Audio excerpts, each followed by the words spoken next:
live in the flesh. Chat, what is going on? Chat, what is up? We are here, One Piece, 1136, full summary spoilers. God bless you all. Chat, we're here to grind, we're here to cook. Guys, how we doing today, chat? How we doing? I hope everyone's having a nice morning, day, or night, wherever you guys are. It is time for us to cook, guys. It's time. It is time to get into some peak content, man. It's been a while. It's been a while of no One Piece content. We finally got a chapter, right? At least the short summary, right? We got the short summary yesterday for the brand new chapter. We're gonna dive into the long summary. Guys, I'm excited. I'm excited to see the story progress. I think we're all excited to see more of this Holy Knight Shanks stuff unfold. We're excited to see our boy Zoro holding it down as the vice captain. Common Zoro W. Maybe we'll see some Zoro versus Loki. Zoro's testing out Loki's patience. He's calling out Loki. And guys, I'm excited to read this chat. How we doing? We got Brandon, Leon, Loop, Mooney, Anthony was good. Eli was good. What do you mean W Robin feet? This chapter features some Robin toes. Man, Eli, you'll accept anything Robin. It could be the most vile thing. You will be here to accept it. And we got Wong Woki, the man, the myth, the legend. Yamato cover story is by far the worst one I've ever seen. Blackbeard better show up. Yo, exactly. This is the Yamato cover story is seriously one of the most bland, mid, unappealing cover stories we've ever had.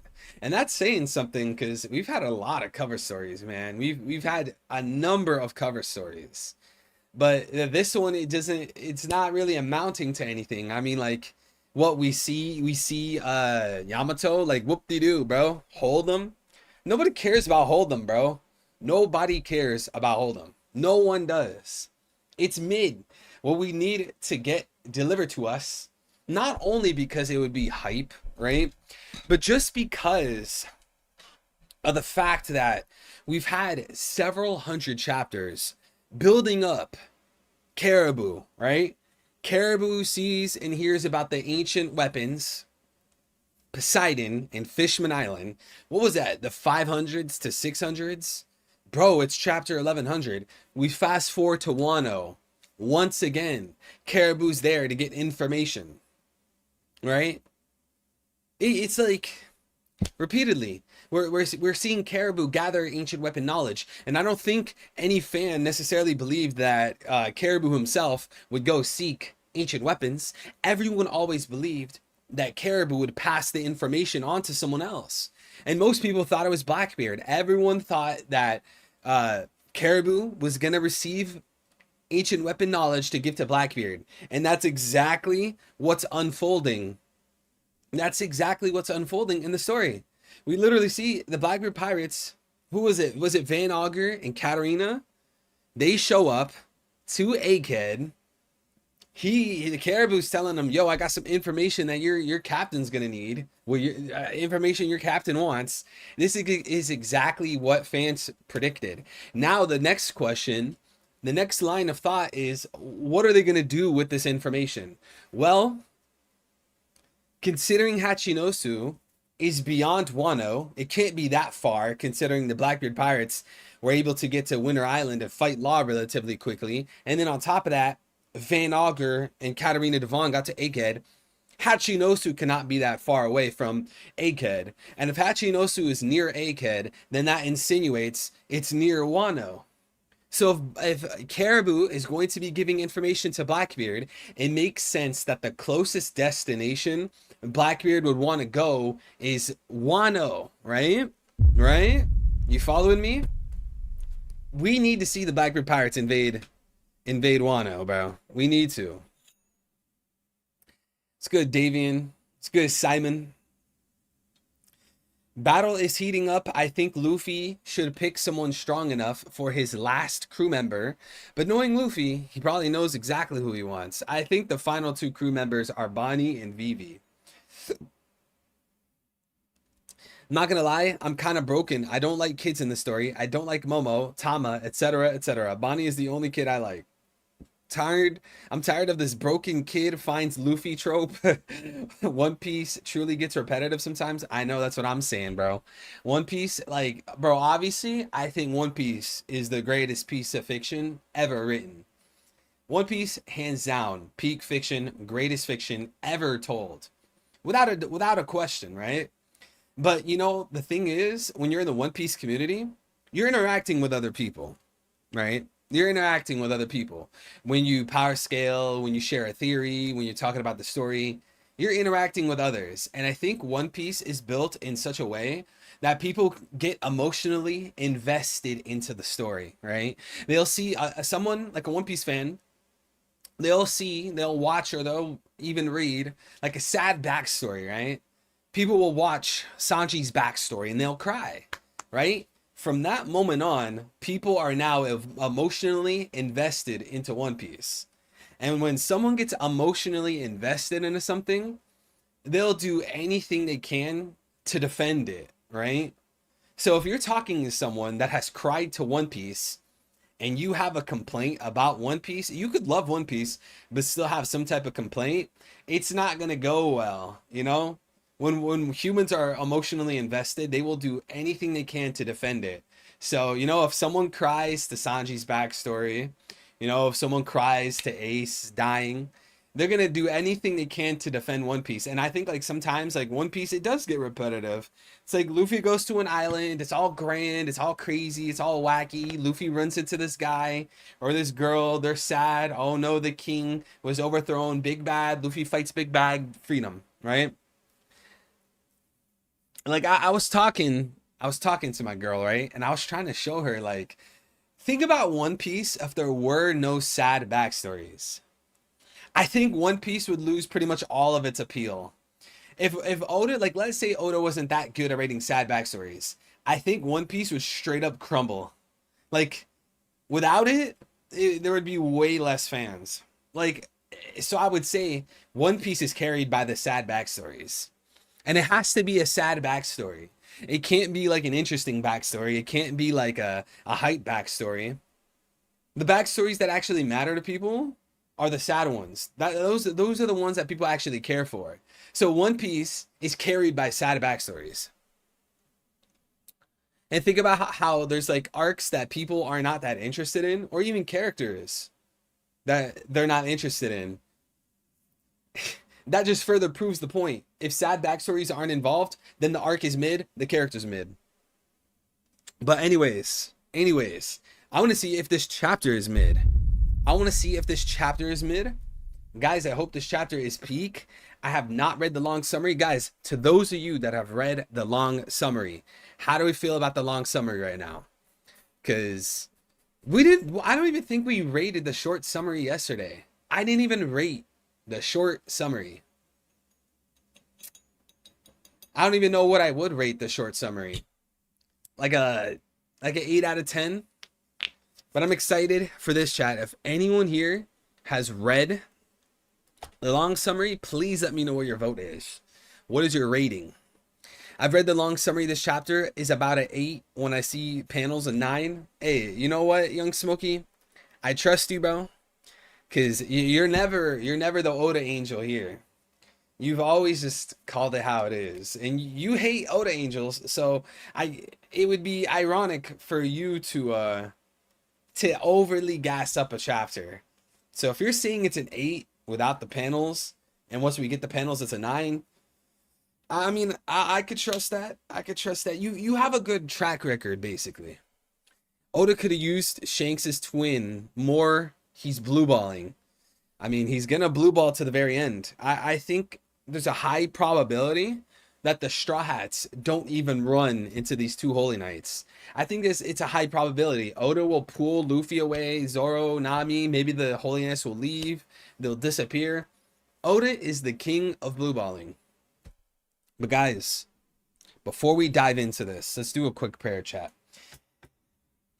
Quick prayer for the stream. Quick prayer for the viewers, myself, everyone, chat. Quick prayer. and then we're gonna dive into this long summary. Quick prayer, chat. Quick prayer. Quick prayer to the Lord and Savior, the Holy Trinity. Okay. Our Father who art in heaven, hallowed be thy name. Thy kingdom come. Thy will be done on earth as it is in heaven.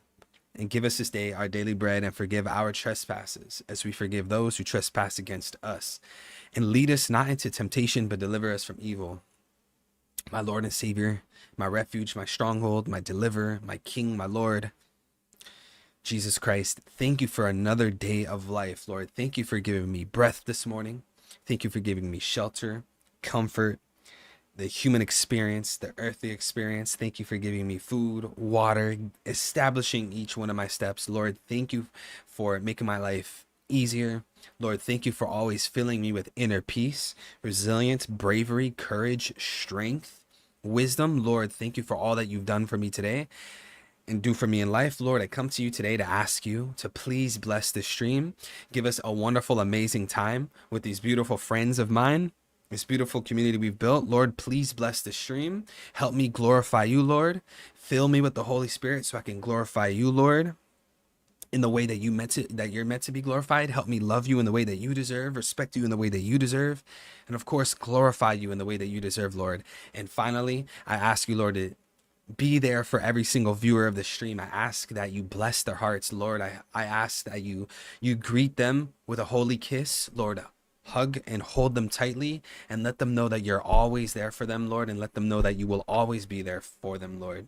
Let them know your truth. Let them know how you are the only truth. Let them reveal yourself to them in a way that they could not possibly deny, Lord, and help encourage them, give them strength through all of their battles in life, whether it's finances, legal problems, education, relationships, school. Lord, I ask that you take care of them and help them persevere through all these obstacles and struggles in life, Lord, because you are the answer. You are the only path to salvation. In Jesus' name we pray, amen. Amen.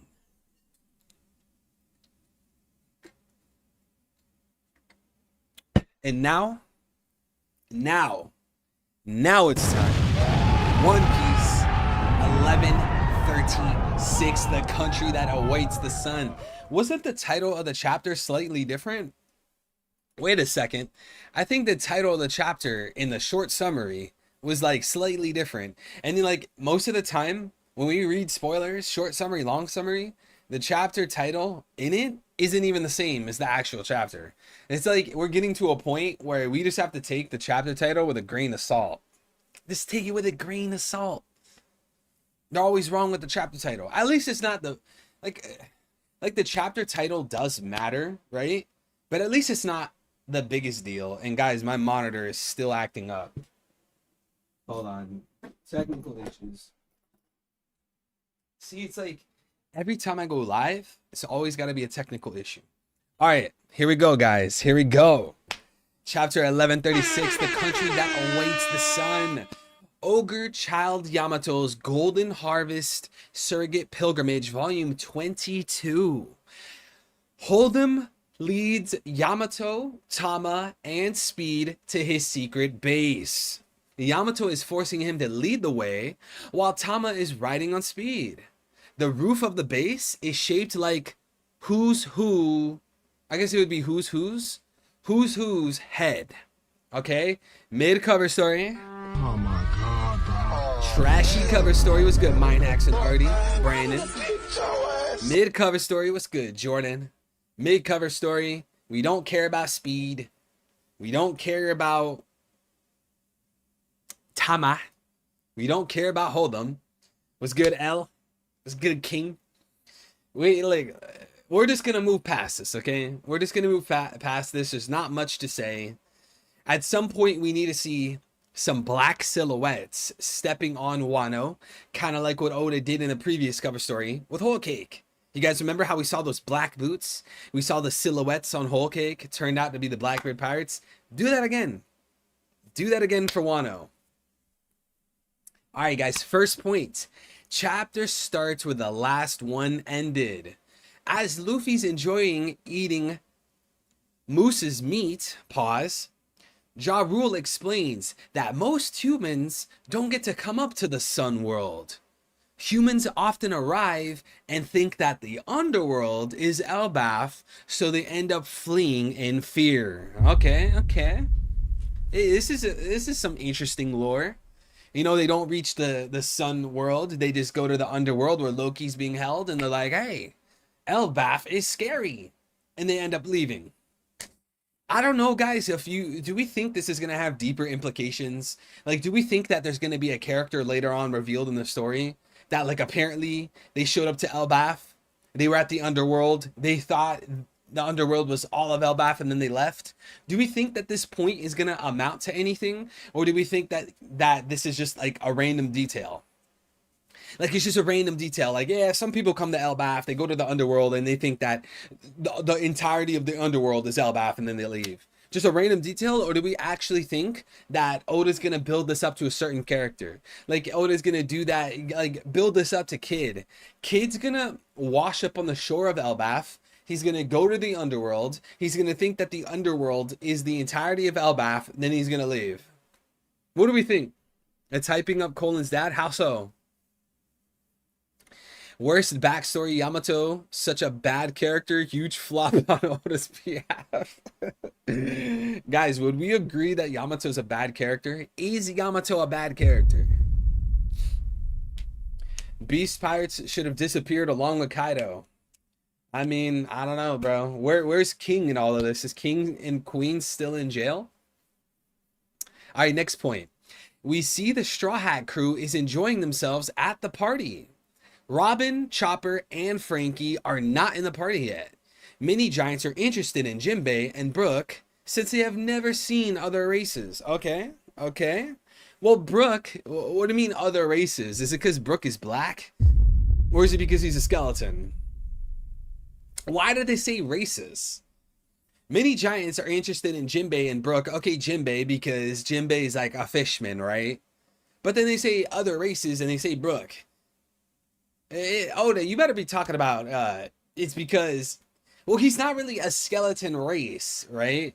There's no race of skeletons, right? So if they're interested in Jinbei and Brook's race, well, Brook's race is what? Hey, you know what? Two big reasons Yamato's a great character. Of course, man. Skeleton just like Big Mom. What, you think Big Mom's a skeleton right now? They're probably just interested in how Brook is a skeleton, and then they just worded these spoilers a little weird. I guess they haven't seen a walking skeleton before and think it's just a race. I mean, yeah, I guess I could see that. They probably think a skeleton is a race. Let's see. All right, next point. Wait, Simon's down bad? Yeah, Simon is down bad. Leaving a comment like that. Two big reasons why Yamato is a great character. Yo, Simon, you're no better than L, Smokey, and Pokemon Red. All right. Point number 3, or whatever point we're on. Usopp tells the Giants the tales of their adventures, like when he defeated Oars. As he mentions Oars, a Giant says that Oars is a legendary fierce warrior among the Giant race. Road is forced to apologize to everyone by Gerd. He secretly enjoys being forced by Gerd. Yo! This is literally Smokey Pokemon Red L energy right here. He secretly enjoys being forced by Gerd. So you like being dominated, basically. Road, you enjoy being dominated. Wow. Wow. And guys, I'm still on the train that there's a secret Oars we haven't heard about. I'm still on that train. I made a video about this multiple years ago, or a long time ago, bro. I do believe there's a secret Oars. I mean, hey, when we see Little Oars Jr., his flag says Oars the Third. But wait a second, why is it Oars the Third? Is it because he's the third? Yeah, that would make sense. So the regular Oars, right, just Oars that we see on Thriller Bark, he is actually Junior. And the little Oars Jr. is actually the third. And that would line up as to why he has Ors 3 on his flag.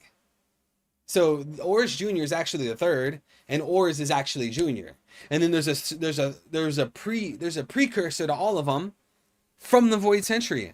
I'm pretty sure if you do the math regarding Ors' age, he's not from the Void Century. Or at least you could fit a different giant from the Void Century. And that giant that was a precursor to Ors, aka what we would call Ors Jr., he would be the reason why they are classified as continent pullers. I don't think the Ors that we see that we fought on Thriller Bark is the continent puller. I don't think so. I remember when you were that theory guy. Yeah, I mean, nowadays, bro, you just have to like force theories and force content. And I don't think that's a good idea, you know? With the amount of Blackbeard theories there are, and dragon theories, and emu theories, and Shanks theories, it is so played out. I mean, I remember the old days, bro, like where you'd be able to cook a theory and you know, it'd be fire, everybody would be hyped and excited, but like it's just so played out now, you know? There's just endless theories on Instagram, endless theories on Twitter, endless theories on Reddit and YouTube and Worst Gen. It's just so many theories, bro. And like if you've been into like the theory community for years, you hit a wall, right? You hit a wall where it's just like, all right, another dragon theory. All right, another Blackbeard theory. Another emu theory, you know, it just becomes played out. And you know, it's really weird because like with Egghead, right? Egghead was a phenomenal arc, but at the same time, I don't feel that Egghead gives you enough wiggle room to make theories. It's so weird. Like it's so weird. Egghead, phenomenal arc. Egghead is one of my favorite arcs, but for some reason, like you can't really make theories out of the arc. What's good, Owl? The theory community is oversaturated. Too many cooks in the kitchen, and over half burn the food. Hey, I mean, if that's how you feel, I know some other people have said that. Other people have told me that they've said this in stream chat. They're like, yo, Evil, you need to come back. The theory game has been dead. It is dry. Where you at, Evil? They've been saying that, but at this point, bro, I'm going to just have to force... I would have to force a theory. I would just have to be like, hey, here's my theory, bro. I'm doing it for the views. It wouldn't be authentic, bro. It would be forced. And I don't do that. Every theory I've ever made, I have so many privated videos, by the way, in case you guys haven't noticed. I would just have to force theories, man. And that's just not a good idea. Forcing a theory, it's not natural. It's not genuine, bro.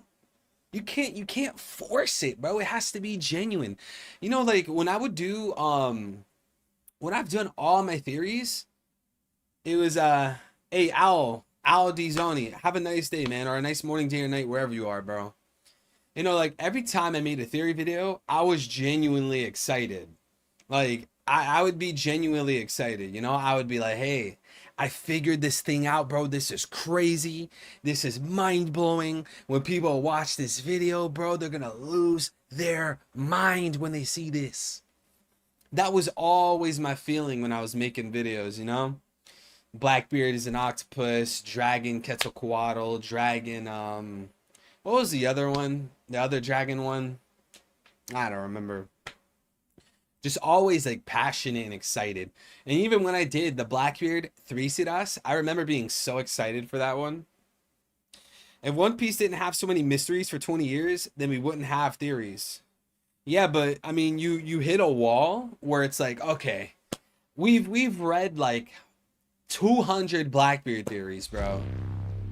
You know, it's just time to read theory number 201. My favorite theory of all time is probably the D-Clan Crest theory. Me and Dawn of Ascension, we cooked like never before. The D-Clan Crest theory. So it's good, Ortiz. If you guys haven't seen that video, go check it out. saw on the channel. The thumbnail is Luffy with two flags, you know, world government versus the ancient kingdom. That's probably my favorite theory I've ever done. Second to that is probably, I mean, I have to say Blackbeard is an octopus, right? But we got L with the 5. Thank you, brother. God bless, bro. The avatar from the Theory Nation vanished when the community needed him most. Yeah, that's actually hilarious. Until the Reddit Nation attacked.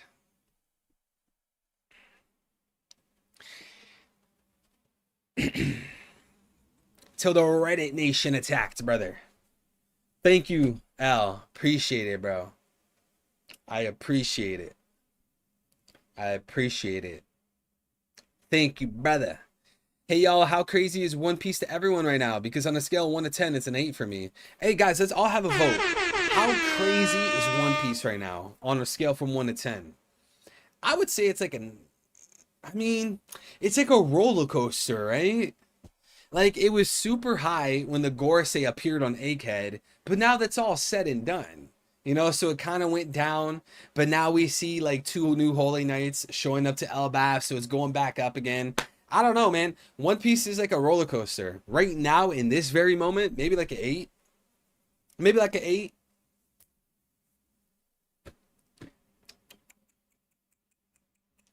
Like an 8 out of 10. Respectfully, I disagree. I'll never forgive Morge for the Wano raid fail stuff. All right, guys. The next point. Hey, L, that was a hilarious super chat, bro. Thank you, man. Zoro says, if Usopp didn't stop me, your head would have flew off already. Rhodes says that every giant's dream is to become the sun god. Whoa, every giant's dream. So it's not, wait. So all the stocks that we were putting into Road and Loki as to why they think they're the sun god, we have to tone that down. You know, like when we say, oh, Loki claims he's the sun god because of his devil fruit. Oh, Road claims he's the sun god because of his devil fruit. It seems like every giant's dream is to become the sun god and rule the world.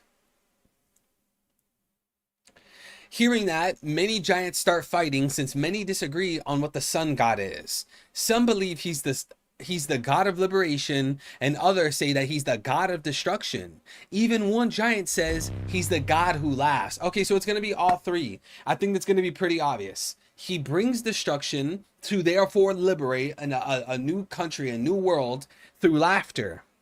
He's all 3.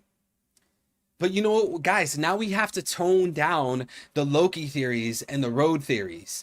You can't really argue, oh, Road, Loki, they want to be the sun god. They claim to be the sun god because they have this one devil fruit. Like, don't get me wrong, like that could still be true, but it seems like this new information is working against that because it's every giant's dream to become the sun god.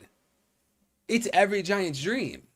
So why does it have to be the case that Loki wants to be the sun god, Loki claims to be the sun god, wishes to be the sun god because of his devil fruit, when we know that it's every giant's dream in the first place? Do you guys see what I'm saying? Do you guys see what I'm getting at? Do you understand? And we got Smokey with the 5. Thank you, bro. God bless, man. God bless you.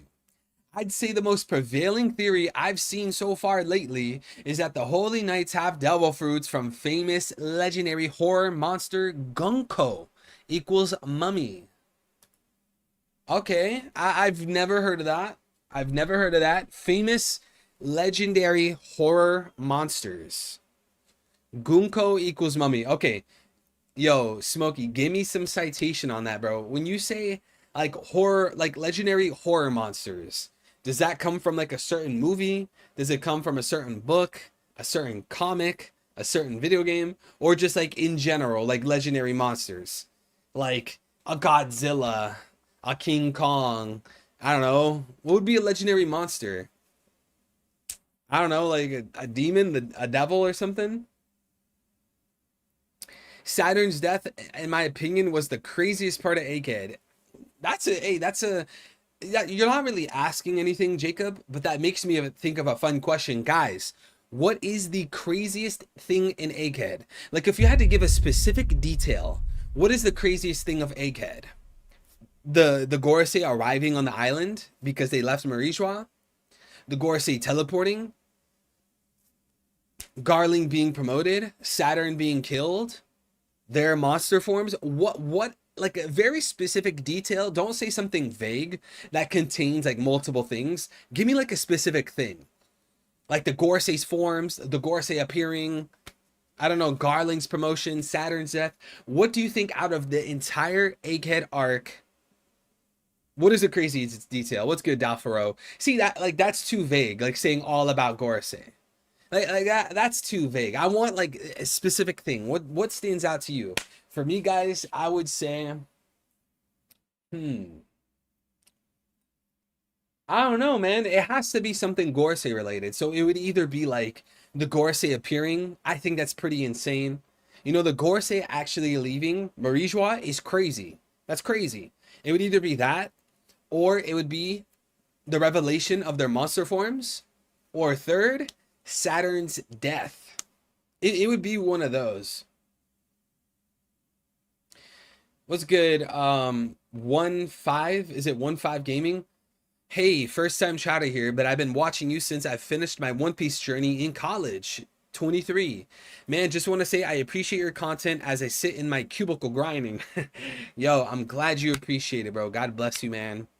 Hope you continue enjoying the streams, man. We're gonna cook theories whenever we can. We're very blunt, very direct, very genuine and authentic here, bro. So I greatly appreciate how you enjoy it. And thank you for supporting, bro.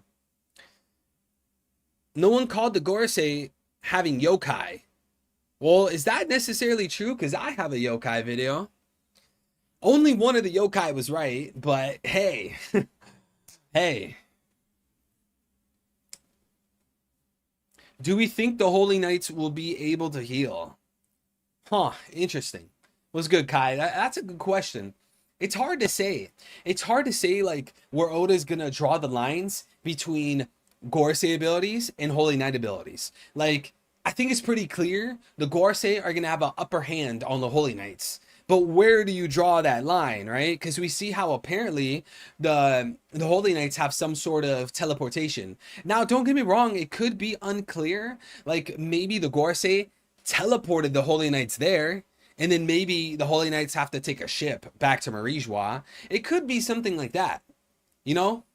Or, you know, maybe the Holy Knights themselves, they can teleport. It's very unclear. A lot of the things right now that Oda's throwing at us, that he's throwing in the story, it's unclear, you know? This Shanks figure, it's unclear. Garling's abilities, it's unclear. The Holy Knights teleporting, it's unclear. And you know that you got to give Oda his props when he does that. If Oda is able to showcase something new while making it hazy, that actually gives us the ability to make theories. What's good, Cannoli? Craziest was Joy Boy infusing hockey into a rope. Oh, you know what? You know what? Craziest detail of Egghead. I know what it is. I know what it is. The craziest detail of Egghead by far, bar none. The craziest detail in all of Egghead is the silhouette of Joy Boy. That's my answer. That's my answer. The craziest detail in the entire Egghead arc was the silhouette of Joy Boy with Emeth. That's the detail. And you know what's crazy? No one talks about it. No one talks about it.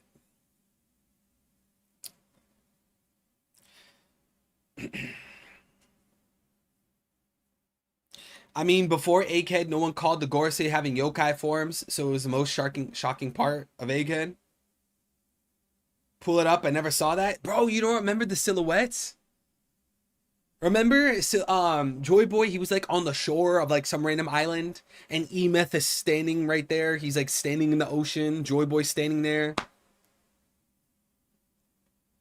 We got the silhouette of Joy Boy back in Fishman Island. I don't know if that's clear. I wouldn't say that's a clear silhouette of him. Thank you, Black Boy. 1122. Kai, it should be 1122. All right, let's go on to the next point. Let's go on to the next point of the spoilers. Ja Rule says that the Elbaf mythology called Hali in Japanese, name could be Harley too, is written in an ancient language that no one can translate. Okay, so they have a mythology, okay, called Harley. And this mythology is written in an ancient language that no one can translate. So there has been many interpretations. According to the myth, the world has already been destroyed twice. Whoa. Whoa. So, guys, I think, okay, you guys know how we do it here. 1 for yes, 2 for no. Whenever I ask you guys yes or no questions, that's what we do. If you're new here, now you know. 1 for yes in chat, 2 in chat for no, okay? We believe that this ancient language that they can't translate, we believe that this is poneglyph language, right? We all agree, right? I would say it's obviously that language, right? Or do we think it's another language, actually? It's not the poneglyph language, it's another language. A secret ancient language that no one can translate. I think we all would agree that this is you know, the standard poneglyph language, right? It was good, Gambit. With that being said, if it is the standard ancient language, you know, the poneglyph language, yes, I would say that Robin would be able to read it. But what's jumping out at me is the fact that according to the myth, the world has already been destroyed twice. What is Oda cooking? What is Oda sprinkling in the pot and stirring? Is Oda trying to give us a red herring? Is he trying to curveball us? Is this some new information? How do we interpret this? According to the myth, the world has already been destroyed twice. Option number 1, okay? Option number 1. This is blatantly true, and this is new information about One Piece. Option number 1, yes, the world has been destroyed twice. Option number 2, this is actually false, and Oda's giving us this information so that he can surprise us with something that conflicts with this. That's option number 2. Or option number 3, this is a red herring. He wants us to think about how the world was destroyed twice because there's something else. There's something else over here on the side in the background that's far more important. But we're too distracted with this idea that the world's been destroyed twice. It's a red herring. What do we think, guys? Do we think it's option 1? This is new details. This is new evidence. This is new factual information that we should be thinking about. Option number 1. Option number 2, this is wrong, this is false, and Oda's giving us this false information so he could throw a curveball and surprise us. Or option number 3, it's kind of like in the middle. It's more so that Oda's distracting us from something else. How do we feel about it? For me, I kind of want to see the chapter itself, you know? I would lean towards 1. I kind of want to lean towards 1, that this is new information. What's good, 1? What's good, Will of Dreams? First time Age of Heaven, second time Void Century. Yeah, because you guys know how in One Piece they have like different calendars, right? We heard a little bit about this in the in Alabasta, as well as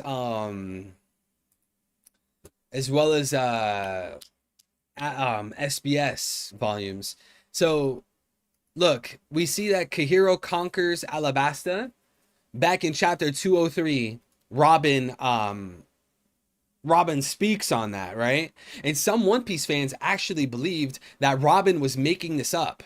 Like some One Piece fans believe, like when Robin back in the Alabasta arc, when she was reading the poneglyph to Cobra or to Crocodile, she was just making stuff up because she didn't actually want to tell Crocodile what it said about the ancient weapon Pluton. But I don't think it has to be that way. I think Robin could actually be giving Crocodile true stuff like Age of Heaven, like that was actually a thing, while avoiding giving Crocodile Pluton info. I don't think it has to be fake information. You guys get what I'm saying? Like I do think the Age of Heaven, again, that Robin references in Alabasta, I believe it's real. She was actually reading the poneglyph. She was just avoiding the Pluton stuff. According to ChatGPT, you got to be very careful with ChatGPT. It gives you wrong information all the time, especially about One Piece. It seems like anytime I go to ChatGPT about One Piece information, it is blatantly wrong. It gives you blatantly false information about Luffy. I mean, you got to be careful with ChatGPT. In Norse mythology, the world was destroyed twice, being submerged underwater. Okay, let me see. Norse mythology, world destruction. So, you know what's interesting, guys? If it's talking about how the world was destroyed twice, does this have something to do with Ragnarok? Maybe the Elbaf arc won't have a Ragnarok. Maybe the Ragnarok already took place. Ragnarok is in cycles. Give me some citation on that, guys. Give me some citation. You guys should be able to drop links in the chat. Are you guys able to post links in the stream chat?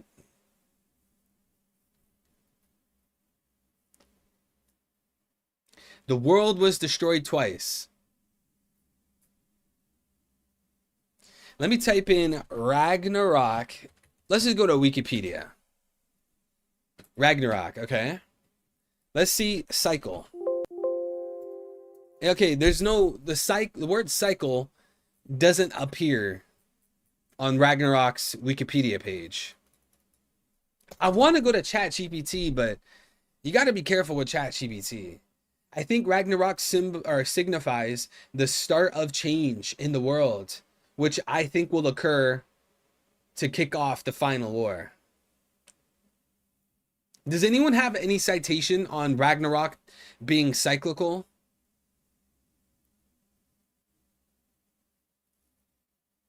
It's not a heading. You gotta read the stuff. No, but when you type in a word here, it would appear regardless if it's in the heading or not, right? Like if I type in gods, it's all over. The word cycle isn't anywhere on this. I would have to read this entire webpage. Chat, we're gonna be here for a while if I read this whole thing. What's another word for cycle that they might have used?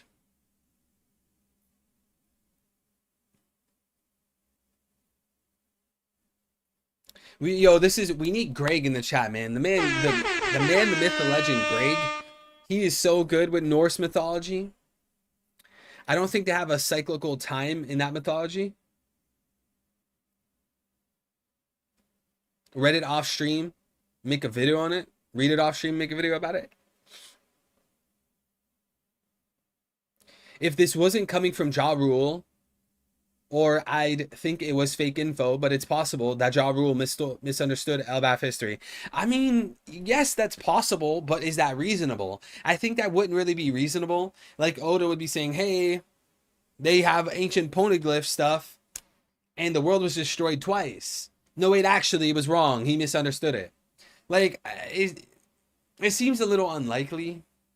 Like, yes, it's possible, but I always gotta look at the facts. I gotta look at the circumstances, and I gotta ask myself, hey, this certain idea that I have about One Piece, yes, it's possible, but is it reasonable? You know, I think like him having wrong information, I don't know, kind of strikes me as a little unreasonable. You know, I would lean towards this being like new factual information that Oda wants us to play with. But yes, it is possible that it's wrong. You know, maybe he misunderstood it. Maybe it's a red herring. Of course, that's possible. See, this all comes up to your own interpretation. Like things like this. While Ja Rule talks, we can see an ancient picture of Nika that appears in Elbath mythology. This picture is similar to Nika's silhouette we saw when Who's Who talks about him, but with more details. Oh, sun god Nika had long and curly white hair and white clouds floating around his neck. Like when Luffy uses Gear 5. He also wore a loincloth and held a sword and a shield.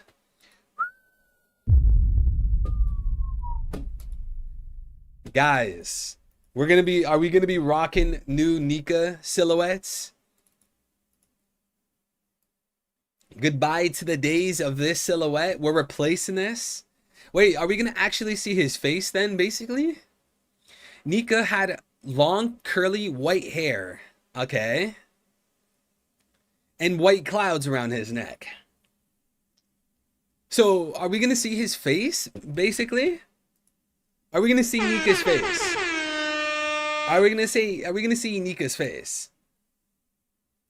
That's my question, guys. Are we going to see Nika's face?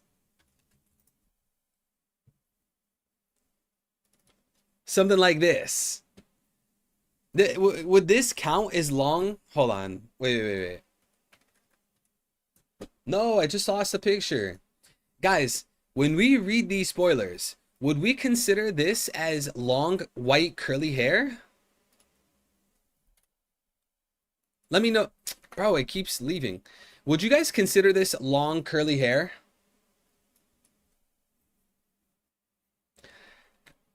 More details. Sun God Nika had long, curly, white hair and clouds floating around his neck, like when Luffy uses Gear 5. He also wore a loincloth and held a sword and a shield.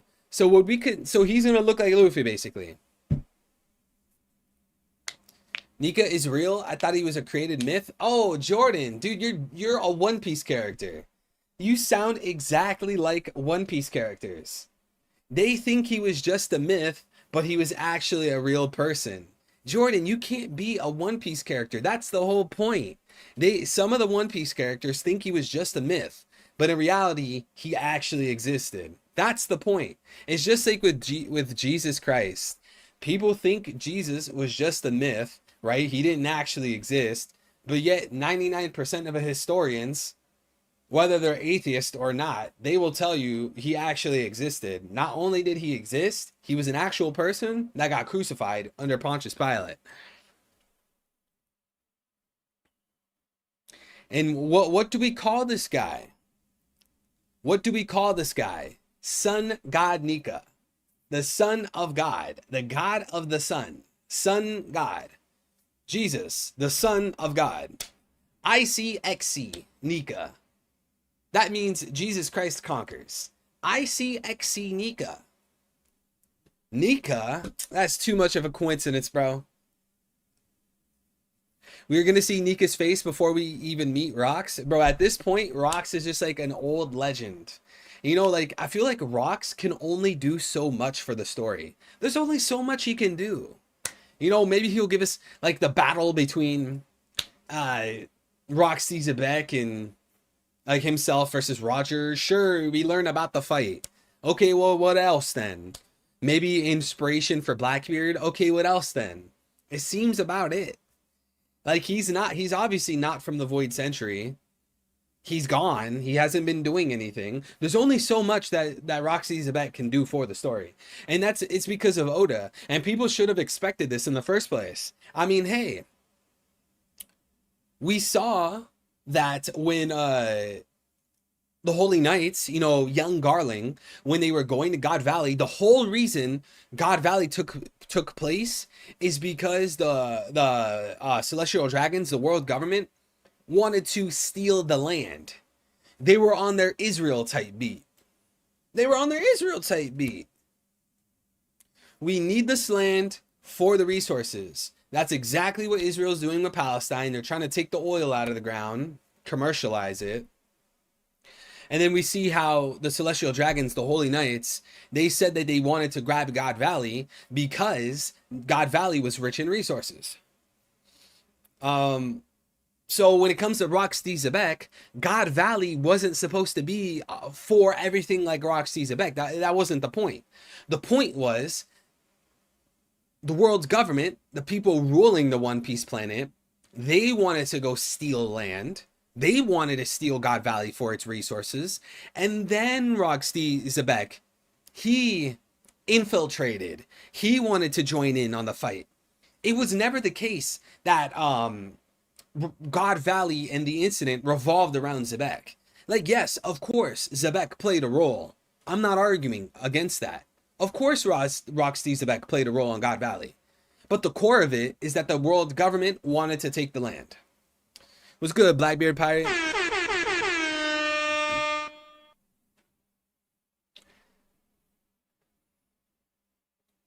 All right, let's read the next point.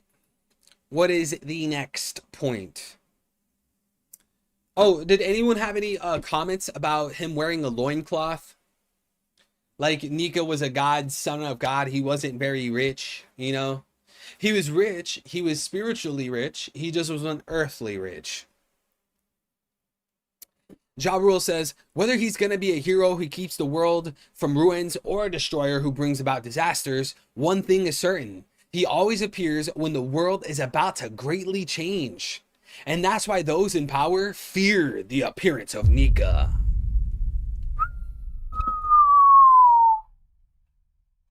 Yo, these guys are ride or die for Nika, man.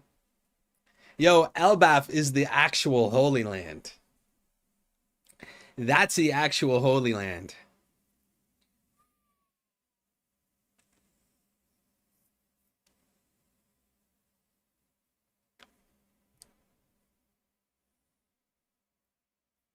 Crazy.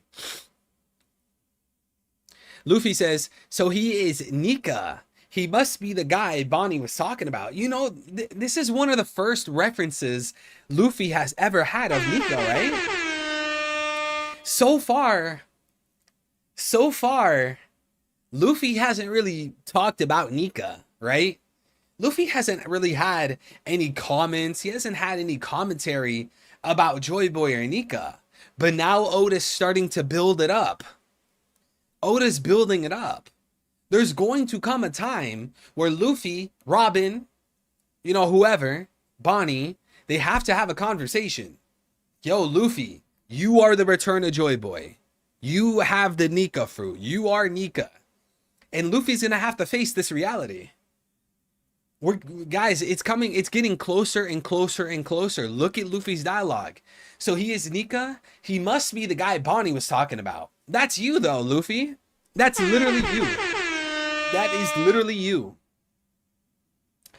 Could Nika have had multiple reincarnations in the past, similar to Naruto and Sasuke, Madara, Hashirama, yes, it's possible. Do I think it's reasonable? Probably not. I think there was one Joy Boy, there was one Nika, ancient past person. He has been gone this whole time, and now that the world's about to change again, he has returned through the vessel that is Luffy.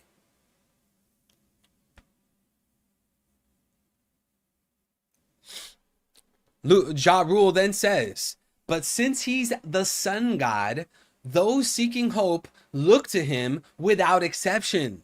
It is said that Nika, bro, chat, I feel like I'm preaching, bro.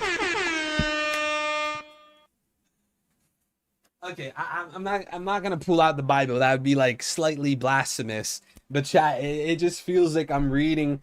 Feels like I'm reading the Bible to you guys. I'm like reading the scriptures. Yeah. But since he's the sun god, those seeking hope look to him without exception. It is said that Nika is a figure in pure white outfit and enshrouded by white clouds, and he appears with thunderous laughters. Chat, it says that in Nika chapter 5, verse 18. It says that. And if you guys turn to Conquerors, turn to the Book of Conquerors, chapter 7, verse 4. It says that must be what everyone was referring to when they said, I look a lot similar. Ha ha ha. It's like we're reading out of the One Piece Bible, which makes me think, does Kuma have that Bible on him right now? Come on. Kuma pulled up to Marijois when they had the Warlord meeting in pre-time skip. He pulled up with the Bible. Then again in pre-time skip, Kuma pulls up, he shows up to the island of Thriller Bark, again carrying the Bible. Does Kuma have the Bible with him right now? This would be a great time for them to grab that Bible Kuma walks around with, start reading it, and start connecting it with Elbaf mythology. Read on made this full spoiler with you in mind to preach sermons. Was good, Frosty. Luffy is not a vessel. Makes it seem like he's a reincarnate, which he is not. Luffy has to be a vessel to carry out the will of Joy Boy. We see the dialogue between King and Kaido, which leads up to the conclusion that Kaido would lose to Joy Boy, right? And Kaido lost to Luffy. Well, how do we know that Luffy is Joy Boy other than that? Well, apparently, Joy Boy came in the same exact form as Nika, right? We see that, we read this yesterday, that when they saw Joy Boy in Elbaf, they compared him to Nika because he could stretch and contract. But wait, Luffy can stretch and contract, so again, he's Joy Boy. But why did Luffy beat Kaido? Why can Luffy stretch and contract? Because he ate the sun god Nika devil fruit. But that devil fruit itself can't grow legs and fight Kaido. It's because that devil fruit was eaten by Luffy.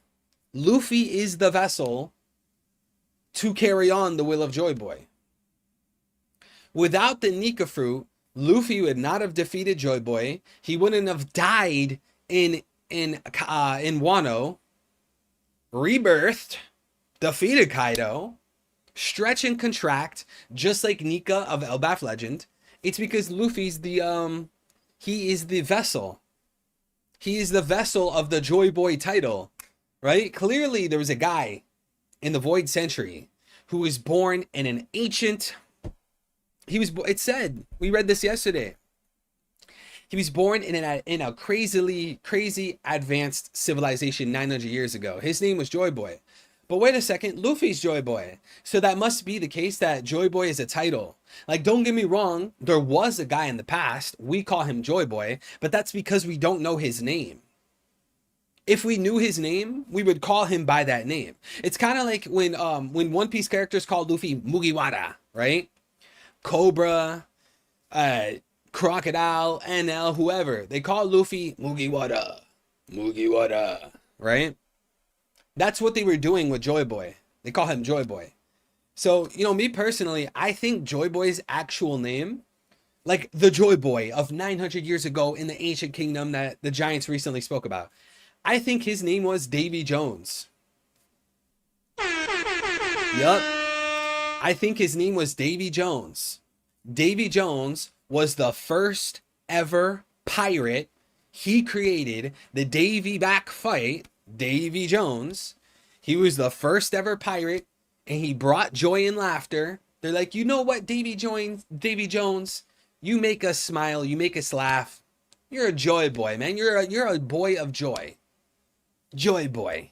We're gonna call you Joy Boy. And he picked up that motif. That's what I think happened. He's getting, his land is getting persecuted. He's getting crucified, right? He's getting hunted down by the Pharisees or by the world government, right? And Queen Lily is like, hey, we need to pass on the will of Joy Boy. We need to pass on his will. We need to pass on his kingdom. We need a clan of inheritors. Let's call them the D Clan. Davy Jones. Do you not do prayers and stuff before starting the stream? Yeah, we did, brother. We did. You're just too late, man. We've been streaming. How long has this stream been live now? You missed it, brother. Rob, you see, you got to turn on the notifications, brother. Hey, listen, Rob, everyone else watching the stream, you guys don't got to worry about notifications. I know, like, sometimes, like, you'll turn on notifications for a channel and you're going to get a notification, bro, every 30 seconds. Bro, you don't got to worry about that. You guys are only going to get a notification from a community post, and I post it right before I go live. You'll get a ping for that. Then you'll get a ping when I go live. So it's only 2 pings. You guys should definitely turn on the notifications. Hey, but Rob, next time I stream, it'll probably be tomorrow because we'll have the chapter reaction most likely tomorrow. I want you to show up early, bro, so you could join in on prayer. And when we do our prayers, we're praying for everyone there at that moment in the stream, and we're praying for the future viewers, because obviously not everyone that's gonna watch the stream, you know, throughout the span is gonna be there at the very beginning. So, you know, the prayers is for, you know, like the people there at the time and just the overall community. Davy Jones, especially since it comes from the legend of Jonah, who gets eaten by a whale, like Luffy, by the King of the Seas. Johan, thank you for cooking, bro. Look at our man Crocus. Crocus was swallowed by a whale, bro. Look at Laboon, man. This boy Crocus is Jonah, man. He's like, but there is no Pinocchio. That's the thing, right? We want to compare Crocus to like the story of Pinocchio, but wait, where's Pinocchio? Crocus didn't have a Pinocchio. That man Crocus is Jonah. He's Jonah. Joy Boy might have futuristic or advanced name too, since he was born in the ancient kingdom. Yeah, Jordan, that's actually a really interesting, fun point. Because you know what, Jordan, we don't talk about that enough, you know? We finally get to Egghead, and what do they tell us? What do they tell us? Hey, Rob Goodman, Kush Raj, Johan, is it Caravan? RT, Jacob. You see all the rockets here on Egghead? You see them? You see the rockets? You see the machines that give you full clothing, like a full outfit? You see that? That's pretty advanced, right? You see how here on our island, Finburst, here on the island of Egghead, you see how we have a machine that gives you free food instantly? Yeah. You see how advanced we are? You see how super advanced and technological we have holograms? You see that here? You see that, right? You see all of this technology on Egghead? Let me tell you what's crazy.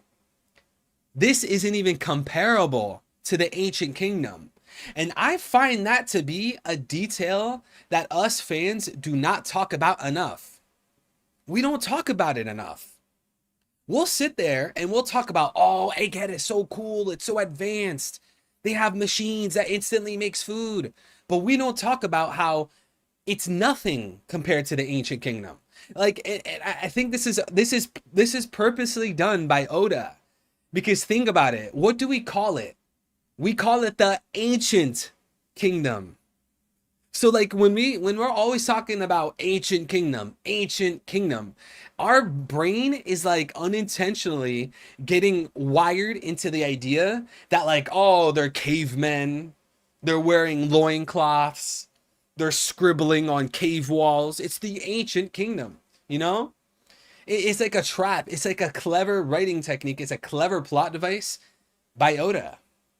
And I think we need to put ourselves into that perspective more. So what was Joy Boy's personality? If Joy Boy grew up in a civilization that is super advanced, well, what does that say about his personality? But at the same time, we need to be careful with that. Because, you know, it's typical television trope, movie trope, manga trope that like there's this super special character and he's born in this certain area and he doesn't really relate to his people. You know, that's a typical trope that we see in television, movies, manga, fiction, you know? So we have to be careful. Like we could make the argument that Joy Boy being born in a super advanced civilization molded his personality. It molded his character. But then we have to take it with a grain of salt because, again, look at all of these stories we see where a character is born in a civilization. He's born into a society that he doesn't relate to. You know, so it's tricky. It's tricky. There's all these... Guys, this is why One Piece is very difficult to make a proper theory. There's so many variations. There's so many ways to look at things. Every time you like come up with a thought, you realize like, no, wait, there's all this information here that can conflict with it. There's so many variables. You gotta juggle. You gotta like juggle all these things, bro. It's too much. This is why I follow you. You're looking at the stuff most people forgot at because Oda is done with appetizers. Thank you, bro. I appreciate it. You know, I'm trying to give you guys, it's food for thought, right? If we're going to make a theory, we need to look at every variable. If we are trying to predict something about the story, we need to take into consideration every single detail, every single variable. Because let me tell you something, Jacob. The moment we forget one little detail, just one detail, one variable in this entire story, 1,100 chapters, the anime might have some extra details, the SBS volumes, the moment we forget one detail, maybe it was one panel, that can crumble an entire theory. The entire theory could crumble because you forgot one panel. And that's what makes it difficult. So if you're going to make a theory, man, you need to list out every detail, make sure your conclusion fits all the variables. It's good to see you stream because I remember you saying if Shanks has a brother, you would quit. I actually, bro, I yap so much, I don't even remember saying that. I probably said that, but I don't remember it. I did say, I said if Crocodile is Luffy's mom, I'll drop One Piece. I did say that. But I actually don't remember saying that if Shanks is a brother, I would quit. I said that? When did I say that? The ancient kingdom got alien technology, pretty sure, which is unfathomable to think how that works. Yeah, it is interesting. I think the ancient kingdom, not only did they have rocket ships to go to the moon, but I think more importantly, the ancient kingdom of One Piece had planes.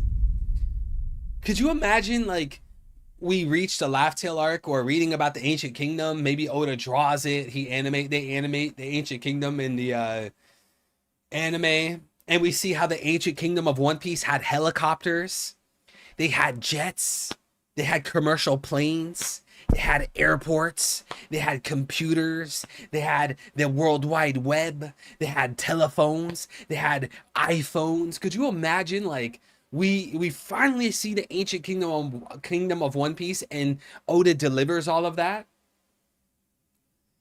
And the only reason we call it the ancient kingdom in the first place is because that kingdom existed a long time before our current presence. It existed 1,000 years ago. That's the only reason we call it ancient kingdom. And it's so ironic because that ancient kingdom that we call ancient because it existed so long ago is actually more advanced than modern day One Piece. More advanced than modern day Egghead. All right, but let's focus, guys. Let's focus. We went a bit off topic here.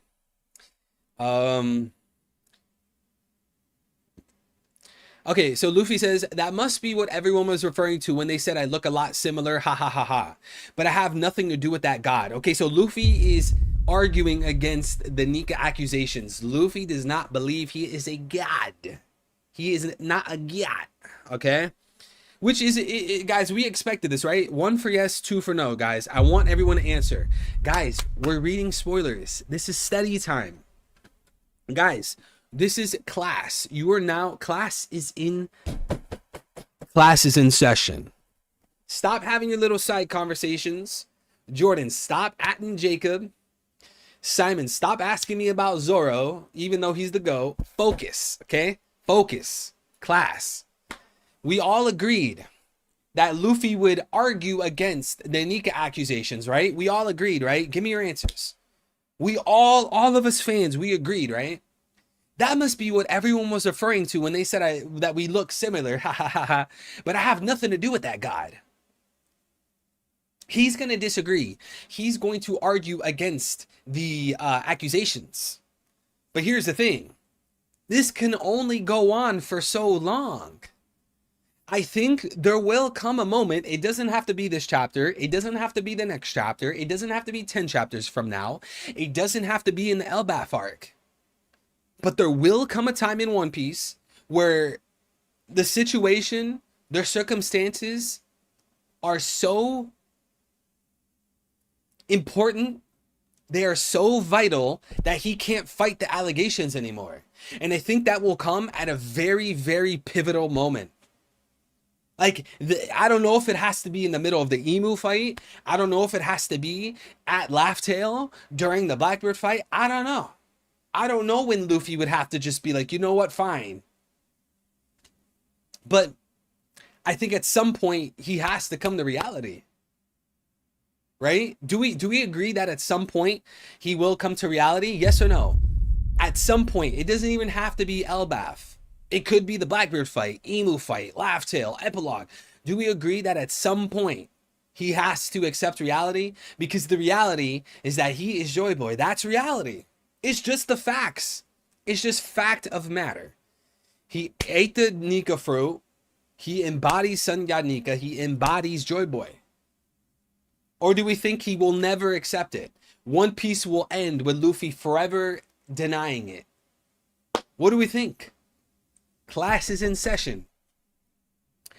True, Oda is setting it up with Luffy constantly denying it. Yeah, I do believe, of course, he's going to constantly deny it. But I think at some point, he has to accept reality. He has to. Evil would do tricks on Zoro's sword? Bro. Listen. Just as Luffy is fighting against the Nika allegations, I gotta fight against the Charlos accusations, the Mr. 3 accusations, the Zoro sword accusations. L, you're not making life any easier for me. I'm already suffering. I'm already suffering on a day-to-day basis. Pray for me, chat. Pray that my endeavors in life go smoothly. Pray that my endeavors in life go smoother, chat. Pray that the Lord Jesus Christ, he guides each and every one of my steps, that he helps crystallize and establish my plans. You didn't say no? Well, look, the answer is no, okay? The answer is no. Why do you think Zoro keeps his eye closed? I don't know, man. This dude Zoro, he might have the Mangekyo, okay? Zoro might have Mangekyo Sharingan. Because we know that when Zoro was a child, he watched his best friend Kuina die. Maybe he didn't know how to awaken that Mangekyo until he met Mihawk. Zoro met Mihawk, and Mihawk was like, "Hey, bro, have you ever lost a loved one?" They had a whole conversation about Kuina, and he's like, "All right, you lost the closest person to you. Let me teach you how to awaken Mangekyo." And in One Piece, the Mangekyo Sharingan is actually the Mihawk eyes. You know the ring eyes that everyone wants to make a theory about? It's Mihawk Mangekyo.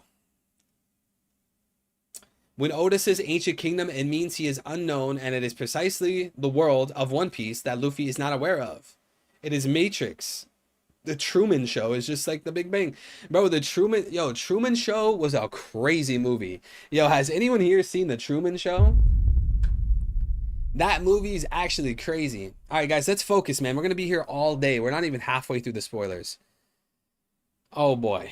Ja Rule says that what happened with Harold and Loki may be the result of them trying to become Nika themselves. Luffy asks everyone whether Loki is a good person. But wait a second. Weren't people in chat telling me that Luffy knows Loki's a good person? Whoa, Lucas and co. Where you at? You guys were telling me, no. Luffy knows that Loki's a good person. He knows he's a good person. Luffy knows that Loki is honest. Wait, if Luffy knows that Loki is a good person and that Loki is honest, why is Luffy asking people if Loki's a good person? Why is he asking them? I thought he knew Loki was a good person. Wah, wah, wah, wah. All giants are shocked, so they explain all the pranks and chaos Loki caused in the past. Bro, obviously, obviously, Obviously. how many years have we been making theories about Elbaf before the Elbaf arc began? How many years have we spent making Loki theories because we knew that the One Piece story had a character named Loki, he existed in Elbaf, and he would take inspiration from Loki in Norse mythology. So what do? We go on Wikipedia. We go on all these websites. We learn that Loki is a trickster. He's cunning. He's a prankster. Loki's a liar. He's conniving. And what do we do? What do we do? What do we do? We call him a good, honest person. Bruh. Now we read 1136. All giants are shocked, so they explain all the pranks and chaos Loki caused in the past. Wait, so now we're gonna flip. We're gonna flip back. Flip, flop, flip, flop, flip, flop. Loki's gonna be a bad person. He's a prankster. He's evil. He's cunning. No, wait, he's good. No, wait, he killed his father. No, wait, but he's still good. No, wait, he actually caused pranks and chaos. No, wait, he's still gonna be good. What's good, Jin Marks? And we got L with the 2. Thank you, brother. God bless. Jin Marks, I'm glad to see you. How you doing, Jin Marks? L with the 2, thank you, brother. He said a YouTuber had a theory that Zoro has an Ashura eye. I don't even know what the hell that means. An Ashura eye. I know Ashura is like demon in Buddhism and Hinduism. You know, Ashura is a demon. But I have no clue what an Ashura eye is. What does that mean, an Ashura eye? Oda is complicating Loki, messing up the theories. I don't think he's complicating it, bro. Loki is a trickster, a prankster who brings chaos, kills his own father. He's an evil prankster, bro. Yo, he causes chaos. He brings chaos. He pranks people. He's cunning. He killed his dad for a devil fruit. Okay, so he's bad.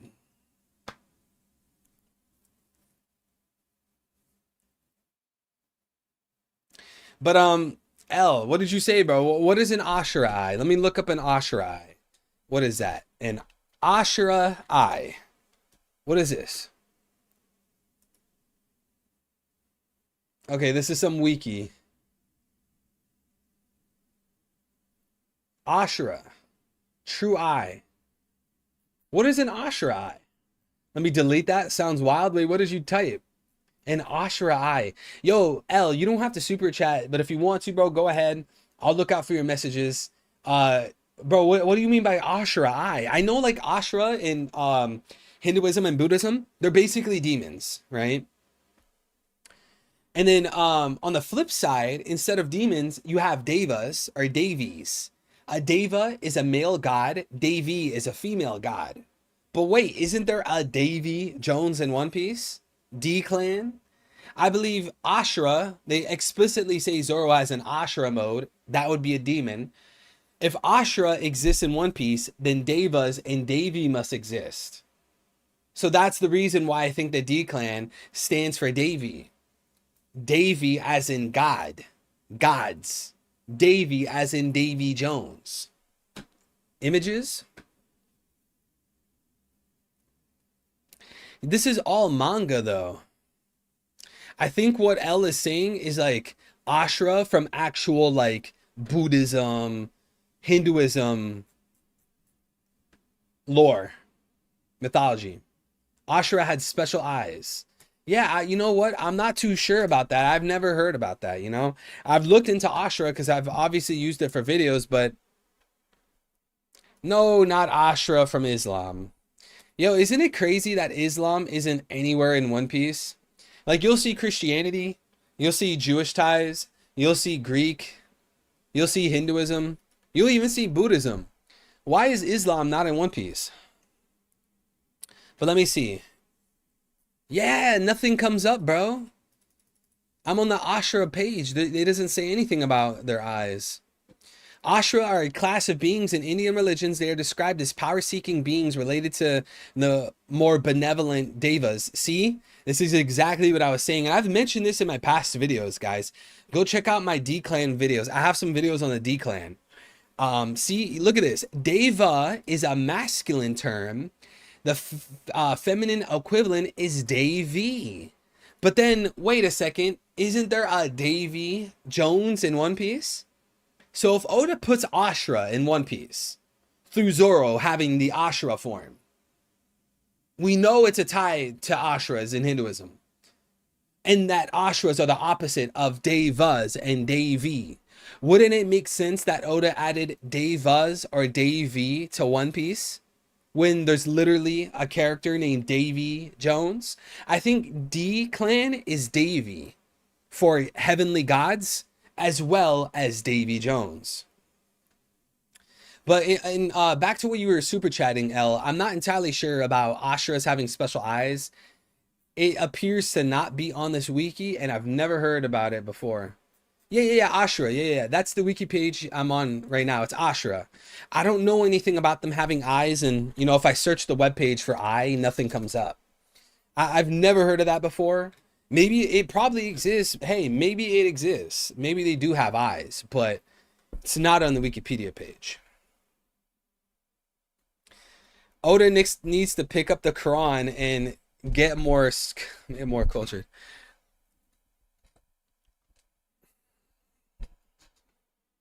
Am I allowed to comment on that?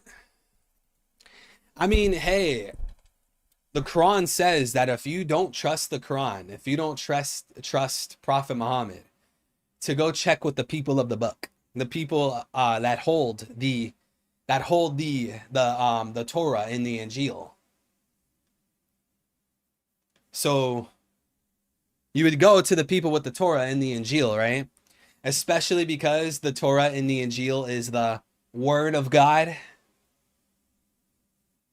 So if the Torah and the Injil is the word of God, that must mean that the Torah and the Injil cannot be corrupted, right? You can't corrupt the word of God. You can't corrupt it. So the source of the Quran would therefore be the Torah and the Injil. Can anyone tell me what book is the Torah and the Injil combined? What do you call that book?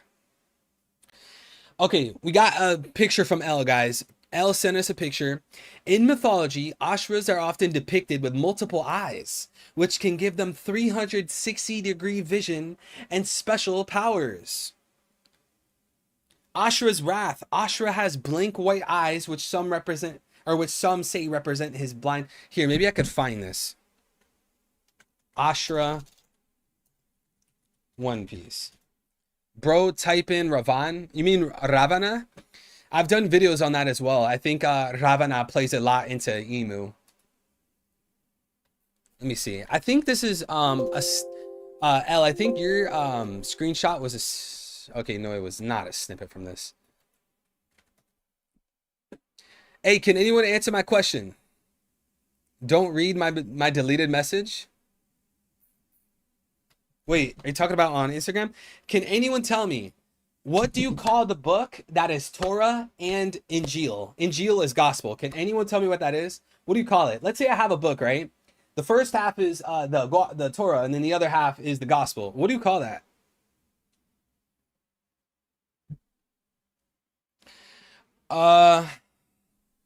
Here, let me just save the picture. Guys, let me show you what L sent. Because maybe this answers Zoro's eye. I think, was it you, Simon, that was asking about Zoro's eye? It is definitely not the Talmud. The Talmud is the work of Satan, written by rabbis that say very terrible things, but I don't want to get into that. The answer is Holy Bible. That's the answer. So look, you guys see this right here? Look at this.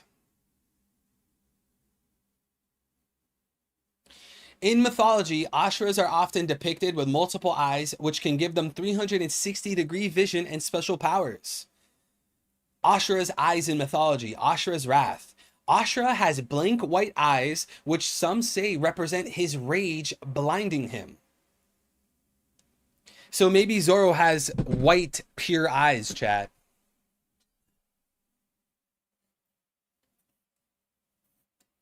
Thank you. Is it Sazo or Seizo? I can find something about Ragnarok being cycles. Wait, Greg, are you saying you can't? Like you can't find it, or did you really mean to say you can? We were looking into that earlier. Jordan, thank you for bringing that up. We were actually saying that earlier, Greg. We were like, yo, where's the boy Greg, the king of Norse mythology lore? Can he figure this out? Because someone, I don't remember who, someone mentioned earlier that the Ragnarok war is cyclical, but I couldn't find anything about that. But L, thank you so much for that super chat and that information. Guys, Zoro's eye might be white and blank. A blank white eye.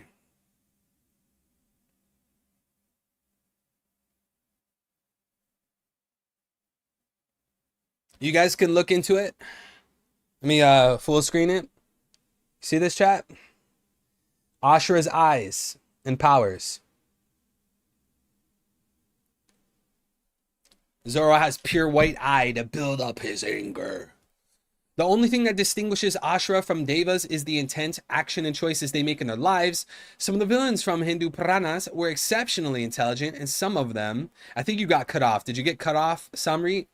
But I'm not sure if you're agreeing or disagreeing. I'm just saying if One Piece is going to have Ashura, then obviously it has to have Devas and Devi, right? Especially since there's a character named Devi. Moreover, Luffy ate the sun thinking it was a fruit, just like Hanumanji eating the sun thinking it was a fruit. Luffy defeated Kaido using Bajrang gun. Bajrang is another name for Hanumanji. So Luffy beat Kaido through a Hanumanji attack. Hanumanji has a father named Vayu. Vayu is named in Hinduism as the Lord of the Winds. But wait a second. Luffy has a father named Dragon who has wind abilities. Huh.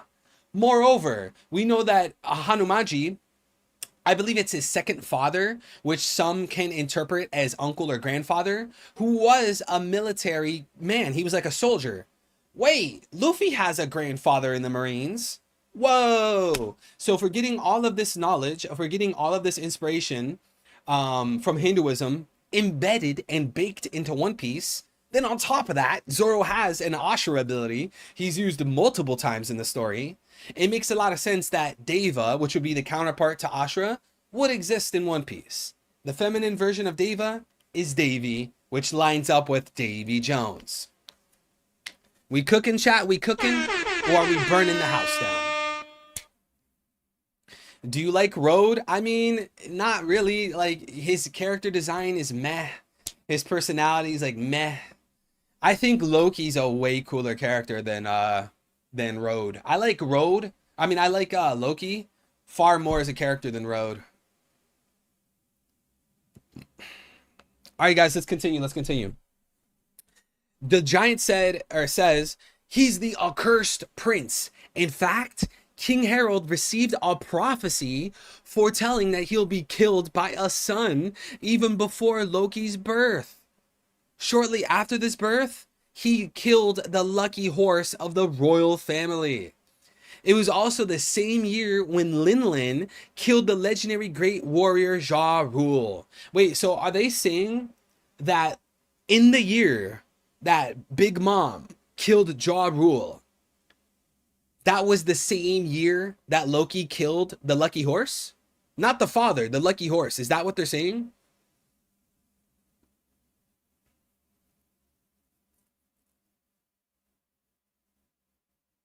Natural disasters rained upon this country one after another.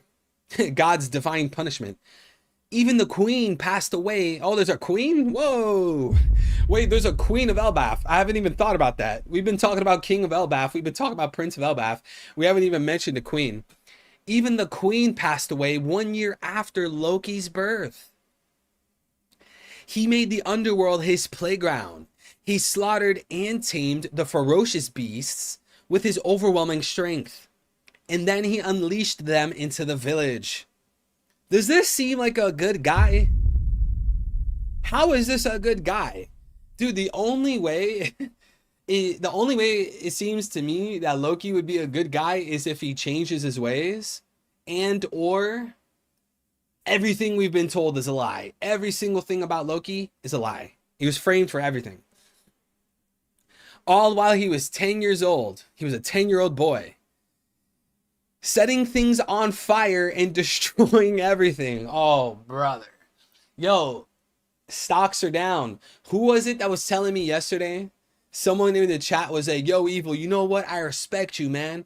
Because no one else in the OP community thinks that Loki's a bad guy. Everyone thinks he's like a good guy. He's like the anti-hero. Hey, well, I guess I take the W by myself. If he turns out to be evil, if he continues, I guess I take a solo W. Who was it that said that? Are you watching the stream right now? You know who you are. Someone was like, hey, at Evil, you're like the only person that believes he's straight up bad. Like he's a straight up evil guy. We all think he's good, like a good guy, anti-hero. He's a good guy. Hey, well then, if that's true, then I take a solo W. I win against the world, bro. I win against the world. But hey, if I'm wrong, I'll gladly take the L and let you guys know I'm wrong. I don't mind admitting my my mistakes. Bro was setting things on fire and destroying the country. His pranks have endangered our lives more times than we can count. Brother. Bruh. He's endangering the lives of the elderly, the sick, the women, and the children. With more times than they can count. With his authority as the prince and terrible personality, you can imagine the hell this place was when King Harold was away.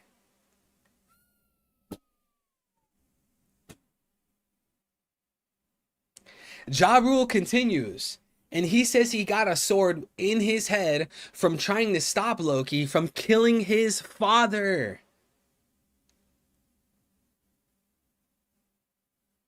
So let me get this straight. He destroyed all the buildings. He burned down the towns. He killed his father. Bruh. Then after killing King Harold, Loki went out to sea to cause more chaos, bro.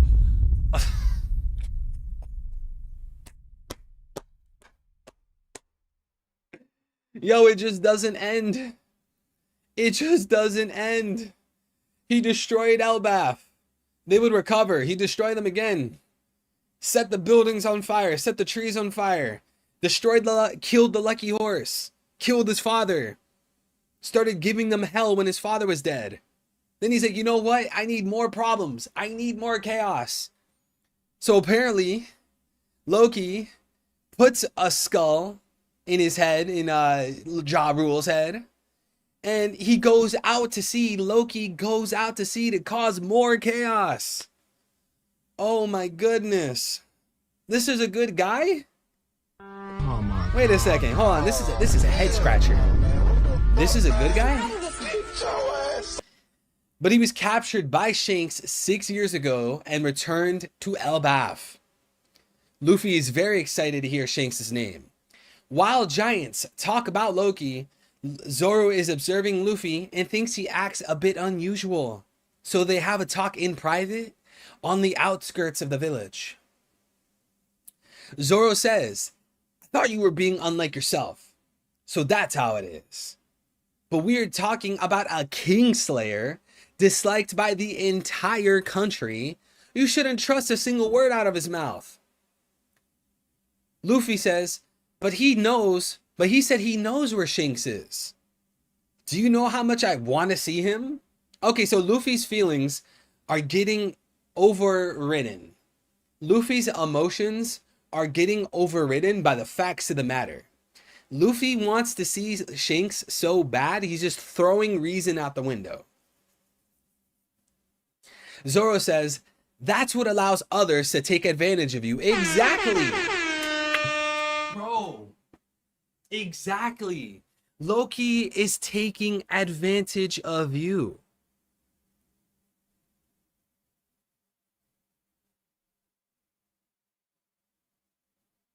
Loki is telling you to your face, I am evil and I will destroy the world. And OP fans be like, what a nice guy. Yo, exactly, bro.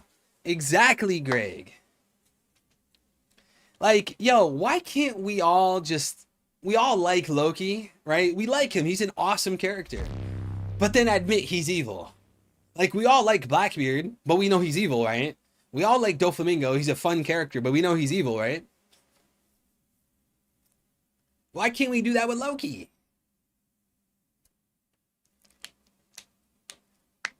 And I mean, come on. His name is literally Loki. Loki, we've been saying this for years, man. Loki in Norse mythology is a cunning, evil, trickster, liar. Loki's just misunderstood. Oh my goodness. You know what, bro? You know what, man? You want to tell me Loki's misunderstood, bro? You know what? You know what, my brother in Christ? Where are we at? Hold on. Wait. You know what? I'm done, bro. After everything we just read, we just read, you're gonna tell me that Loki is just misunderstood? Bro. You know what, man? I've lost faith, bro. My faith in humanity is zero, bro. I have no more faith in society. I don't, man. We got Smokey with a 5. Thank you, brother. God bless. That's my vice captain. Reel in our dumb A captain. I mean, that's my vice captain. My vice captain, Zoro, setting Luffy straight when he needs to be. When he needs to be. See, Zoro fulfills the role of a vice captain. Not Usopp. Not the diddler Sanji. It's Zoro. That's a real vice captain. Smokey, you're speaking nothing but the truth, brother. Luffy's angry now. Luffy says, so you are saying Loki doesn't know? He's getting a beating if it was all a lie. Oh man, is Oda gonna throw a curveball? Bro, Oda's gonna throw a curveball right now. He's gonna throw a curveball and Loki's actually gonna know where Shanks is at and it's gonna be true. Watch, this is what Oda's gonna do, man. Bro, I see this coming from a mile away. I'm calling it now, chat. I can see this coming from a mile away. Loki's a liar. He's a prankster. He's a trickster. He brings chaos. He kills people. He burns buildings down. He murders his own father. But when he says that he knows Shanks' location and makes that claim to Luffy, it's actually going to be true. Watch, bro. I can see this coming from a mile away. I see it coming from a mile away. Watch. It's gonna be true. Loki's actually gonna know, and he's gonna tell Luffy the information. Oda's setting us up for the curveball. See, but the problem with this, chat, is this is pure emotion. I have no logical argument to prove it. This is purely intuition. I cannot logically prove to you that Loki knows where Shanks is and he's gonna be honest. I can't logically prove that. It's just my intuition. I see it coming from a mile away, bro. And we got Smokey with that 20. God bless you, Young Smokey, with that 20 bomb. Young Smokey says, oh, by the way, you guys can like and reply to super chats now. Do you guys see that? Oh, Smokey, chat, you know what's so funny? You guys told me a few streams ago that I needed to enable the super chats for you guys to like and reply to super chats. You guys told me to enable it. I never did. I forgot. But it's crazy because apparently you guys can like and reply now. I don't remember. Bro, if I went and I enabled that, I would remember. And I would tell you right now, yeah, I went in my settings and I enabled people to like and reply to super chats. I didn't do that. Apparently it's on. You guys, hey guys, test it out right now. Can you guys like and reply to super chats? There should be buttons. There should be like a thumbs up and then there should be a reply button. Can you guys do that? Which, by the way, like the stream. Loki is just a misunderstood lover boy because Lola rejected him. Source, One Piece fans, trust me, bro. Exactly. That's what it always is, bro. Trust me, bro. Trust me, bro. Trust me, bro. Trust me, bro. Trust me, bro. Shanks is a rat. Trust me, bro. Sanji's not a diddler. Trust me, bro. Thank you so much, Smokey. And we got 5 gifted memberships from the one and only Saint Eddie D. Charlos. Saint Eddie D. Charlos with the 5 gifted memberships going straight to Diago. No Ski Mask Bandit, Luke S, Mike G, and Jamie. Thank you so much, Eddie D. Charlos. You have a terrible, horrible, horrific username. Eddie D. Charlos, I would never condone that. Charlos is the worst character. I've never claimed he's my favorite character. I would never claim that in a million years. But thank you so much for the super chat, brother. God bless you. And we got Young Smokey with another super. Thank you, bro, with the 5, man. He says, Loki is just a misunderstood good guy. Deep down, LOL. Who cares if he's morally gray or even evil? He's still a bad A. You know what? I agree with the tail end of that. Even if Loki is a quote-unquote evil guy, he's driven by evil, selfishness, chaos, and lies. He's still fun. He makes the story interesting. Loki doesn't have to have a good nature for him to be an interesting character. Like, no, I do not co-sign him murdering people. I don't co-sign him bringing destruction and burning buildings down. I don't condone evil actions. It's just in the context of a fictional story, it makes it interesting. It adds some stuff to One Piece, you know? And his character design is insane. I want to see Loki's double free, bro. I really do. And we got Saint Eddie G. Charlos, bring back Opium Evil. Yo, I can't go back to Opium Evil, man. Listen, brother. I've given my life to Christ. I've given my life to the Lord. I will never turn back. I'm working on being a part of the one true church that Christ established. He promised that the gates of Hades would never prevail against his church, the true church. They promised that the church would never truthfully defect. And to this day, the Catholic Church still stands. And let me tell you something. I've given my life to Christ because I'm tired of living alone. I'm tired of pretending that I can do this thing that we call life alone. It's not possible. It's stupid. It's not reasonable. I need a savior. I need someone that's willing to die for me. I need someone that will lead me as a lost sheep. I need a God. I need a savior, and this is the only answer. There is no other answer. This is the only way to salvation. This is the only way to find heaven. There is no other way.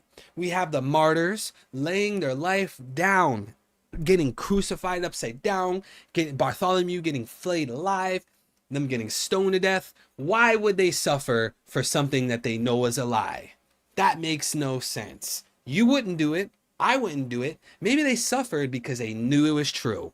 And this is who I give my life to. I can't go back to opium. I can't, bro. Turn on an opium song, turn on Ken Carson and Playboy Cardi. What do you hear? Sleep with this girl, leave. Fornication, fornication, fornication. Pop the Molly, pop the Xan, pop the perk. Lean. Drug addiction. Sleep with this girl and leave. Oh, spin the block. Smoking ops. Okay, so murdering people. It's rap music nowadays is nothing but fornication, adultery, murder, drug addiction. It is pure filth, pure sin, pure degeneracy, pure garbage, pure trash. That's what rap music is. 99% of songs. Show me a song that reached the top 3 Billboard in the past like 5-10 years that wasn't completely degenerate, that didn't have like, oh, sleep with this person and leave, oh, spin the block, oh, catch a body, oh, I'm on the perk, I'm on the Xan. All garbage. Is trash. And we all know who runs the music industry. They're all the same. They are all the same. Music group, Universal Music Group CEO and his nephew, they own 70%, 76% of music. It's the usual suspects. getting played and toyed by Satan himself. So no, I'm not going back to opium. Thank you so much for the membership. 14 months, Saint Eddie Di Charlos. You're an amazing legend, but this is who I've given my life to. There's no other choice. There's no other option, brother.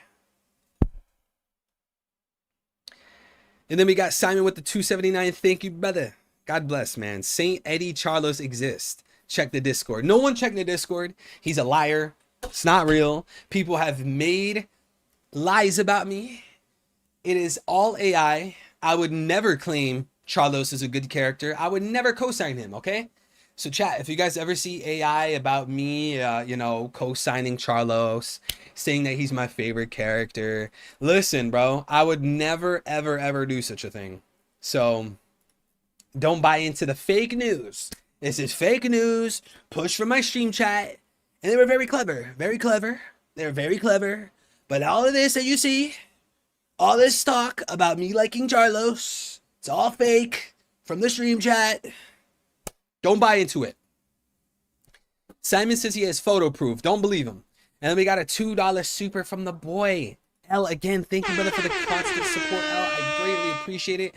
He said, Don saved me. Guys, can we just get a round of applause? Can we get some salutes? Can we get some W's? Can we get some love for Dawn of Ascension? Chat, Dawn of Ascension pulled me out of the depths of hell. Christ embodied her with the Holy Spirit to bring me to him as a lost sheep. She is a phenomenal vessel to bring others to Christ, to bring others to the one true God, the Holy Trinity, the triune God, the only true God. She brought me to it. She brought me out of the pits of hell, Lord. Or I guess Lord, but chat as well. Shout out to Dawn of Ascension. I love Dawn of Ascension more than I love life. Amazing, beautiful, perfect creature. And thanks to her, I've been able to see life for what it is. I've been able to reestablish my covenant with God, my covenant with Christ, and get to understand him better and build a relationship with him, a true relationship, a true devotion. May I glorify him who strengthens me. May I be filled with the Holy Spirit to bring him glory, all for his glory. Shout out to Dawn of Ascension. Let's continue, guys. Let's continue. We're going to be here all night, man. Let's continue with the spoilers. Thank you, everyone, for the super chats and the love. I greatly appreciate it. You could say that she brought the dawn to your life. She is Joy Girl. Yeah, I mean, I've told her things along the lines of that before. She's definitely, she's Joy Girl, right? She can't be boy because she's not a boy. Yeah, I don't play for that team. Listen, man. Hey, you're either a man or a woman, and I don't think you can. I don't think it's possible to change that, but she's definitely, she's a Joy Girl. She's the true Joy Girl. All right, let's continue though. Where do we leave off? Okay, Zoro says, basing on what others said, Loki may be lying, but it's impossible to say unless he goes to meet Loki in person. As they are conspiring, they got caught by Nami. Nami says, I was wondering what you guys were up to. Do you think you two can reach anywhere without me? Zoro says, listen up, Luffy. We will get the key to the chains, but leave it to us to see where this Loki, or to see what Loki is up to. Luffy says, got it, thanks guys, but why is this guy here? We discover that Luffy, Zoro, and Nami are traveling in a Zvar, which is the ship, right? It was like the cloud ship. Is that what the Zvar is, guys? Zvar, Esvar, Zvar. And Road is the one rowing it for them. Road has been electrocuted again by Nami, and he's talking now with Nami and Zeus. Nami says, I made him my servant. Oh, man. See, yo, Nami is a dominatrix, bro. She's a dominatrix. And that's perfect for people like Pokemon Red. It's perfect for Eli. Zeus says, remember, though, I'm servant number 1 and Sanji is number 2. Road says, it's my utmost honor, Nami Tasso, since we are both navigators. Maybe we'd... Nami says, don't ever attempt to close our distance again. Yo, oof. Yo, she just curved you hard, bro. She said, don't ever attempt to close our distance again. And then what does Road respond with? Of course, heart emoji. Wait, she just curved you into oblivion. She just curved you into next Tuesday, and your response is, of course. Wow.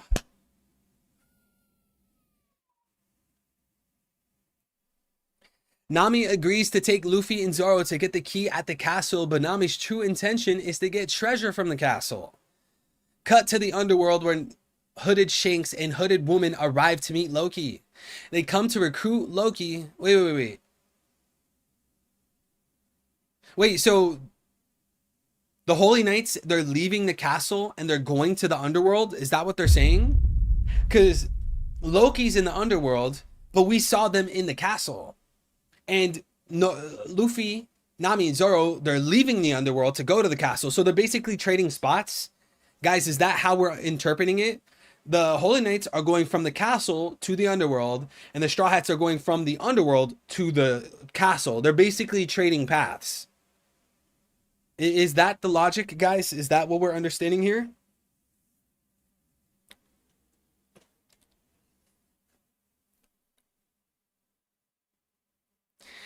They come to recruit Loki to join the Gods Knights. Loki laughs and refuses, saying he doesn't want to become a scum. Then he asks where the two of them are, or asks them whether the two of them are celestial dragons, but they don't say anything. Hey, who was it that brought this up yesterday? Someone brought this up yesterday. They asked me, hey, do we believe that all of the Holy Knights have Tenryubito blood? Do they have Holy Land Celestial Dragon royalty blood? Someone asked me that. And you know what's interesting? Loki made the same question. It was Anime God. It was you? I don't even, Anime God. This is going to sound so rude if you're not lying, but I don't even remember you being here. It was you that asked that? Hey, whatever. I'll take your word. But guys, what do we think? 1 for yes, 2 for no. Do we believe that you have to have royalty blood in order to be a holy knight? I would say no, because technically Loki has Elbaf royalty blood. Loki has Elbaf royalty blood. That's not the same thing as Celestial Dragon royalty blood. And look at the question. Loki is asking them if they are Tenryubito. He's asking, are you celestial dragons? Loki's not a celestial dragon. And you would think, okay, if the answer was yes, would they not say yes? Like, what's the downside? There's no real repercussion if they say, yes, we're Tenryubito. But if the answer was no, that could complicate things. That complicates his answer. That complicates the politics of the One Piece world. I think the answer is no. I think you do not have to have Tenryubito, aka Celestial Dragon blood, in order to be a Holy Knight. What do you guys think? What do you think, chat? What do you think?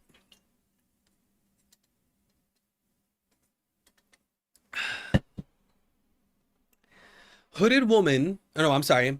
Hooded Shanks asks the hooded woman what information they have about Loki. Okay, so they don't know that much about Loki. Wouldn't you think Shanks has information on Loki?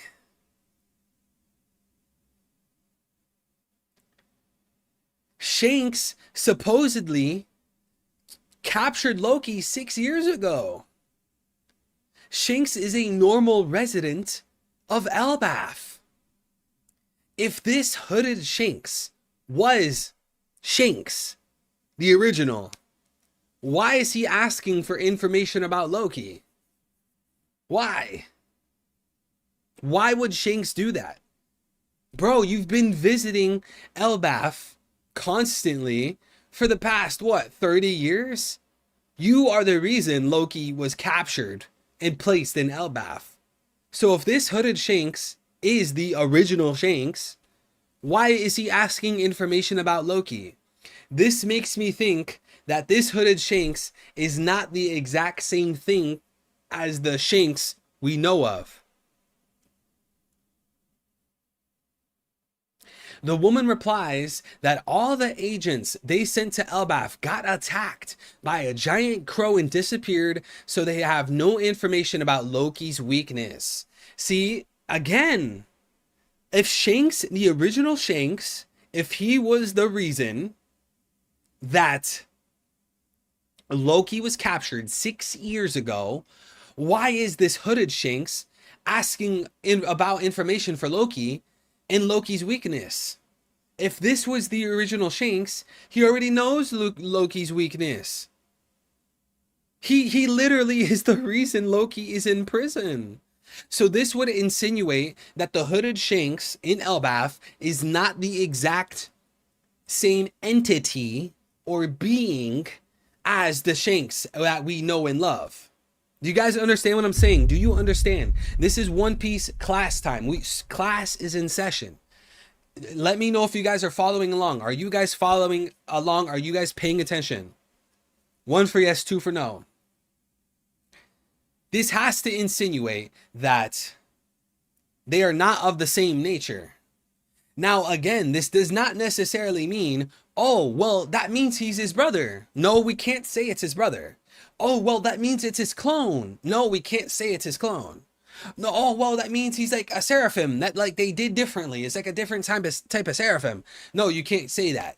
We can't make a true conclusive answer as to why Shanks has different, I don't even know how to describe it, entities, beings, personas. I don't even know a good vague term. Greg, maybe you know. What would be the proper term? We can't necessarily say like entities, because we don't know if like this is a different persona, like a different brain or something. What would be the proper term? Persona? Can we say entity? Because we don't know if it's two separate bodies, right? Doppelganger? He is, yes, Jordan, 100%. He is testing people's reading comprehension. And when it comes to this whole Shanks dilemma, this whole Shanks mystery, Oda is laying out traps. Oda has made a minefield, and One Piece fans are walking into the minefield. People are jumping to conclusions. Look at how everyone jumped to the conclusion that Shanks was a traitor rat. Everyone said that. Shanks was a traitor. He snitched. He hates Luffy. But now everyone's saying, no, actually it's his brother. It's his twin. It's his brother. You know why? Because they walked into a trap. They got trapped. They walked straight into the trap. Now, don't get me wrong. I was one of the people that said that Shanks spoke with the Gorosei, but it wasn't out of him being a rat. If you guys remember my video on Shanks having a father, dead Gorosei, I explained why Shanks would meet with the Gorosei in 907, but it wasn't because he was a traitor. It was actually for the good of humanity. Now that's not the same thing as calling him a rat. You just got to go watch the video to get information on that. It was basically him warning, not about Luffy, him warning about Blackbeard. Now, here's another trap, guys. Here's another trap that Oda has laid out. There's a possibility that, yes, there is a hooded Shanks in Elbaf. But this hooded Shanks in Elbaf is not the one we saw in 907. That would be a huge misdirection, a huge, clever, insane curveball trap that Oda can set down. Yes, there is a Shanks doppelganger. Yes, there is a doppelganger of Shanks on Elbaf. But that doppelganger on Elbaf is not the one in 907 speaking with the Gorosei. The one in 907 speaking to the Gorosei, warning about a pirate, is the actual Shanks. But the doppelganger is the one on Elbaf. And that would be a huge misdirection, because now look at how most fans are going to operate and think. Now, since we're all thinking that Shanks has a doppelganger, a clone, brother, whatever you want to call it, now that we're all thinking that, we all want to assume that this doppelganger is the one in 907. We're all just jumping to the conclusion. Like, most fans are going to jump and assume that conclusion. Oh, you're telling me that there's a Shanks doppelganger? You're telling me he has a clone? He has a brother? Okay, well, if he has a brother, then that must mean the one that met with the Gorosei, That's the brother. That wasn't Shanks, that was the brother. Everyone's gonna jump to that conclusion. Everyone's gonna assume that. But that would be a huge curveball set by Oda, because he knows that if he introduces a hooded Shanks in Elbaf, everyone will then assume that the hooded Shanks in Elbaf is the woman that won the met with the Gorosei. But in actuality, it was the original Shanks. You guys see what I'm saying? Do you get what I'm saying? 5D chess. Everyone would assume that the one on Elbaf is the one of 907. And that is a purposeful, that is an intentional trap by Oda, when in reality, the one in 907 wasn't the one, wasn't the fake, wasn't the doppelganger, it was the original. Are you guys following along, or is this too confusing?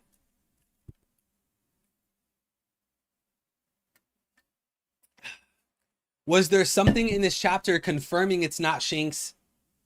I still think it's Shanks. There's nothing confirming it's not Shanks. There's no confirmation. But I think we just spoke, Greg, maybe you had to pause the stream or something like that.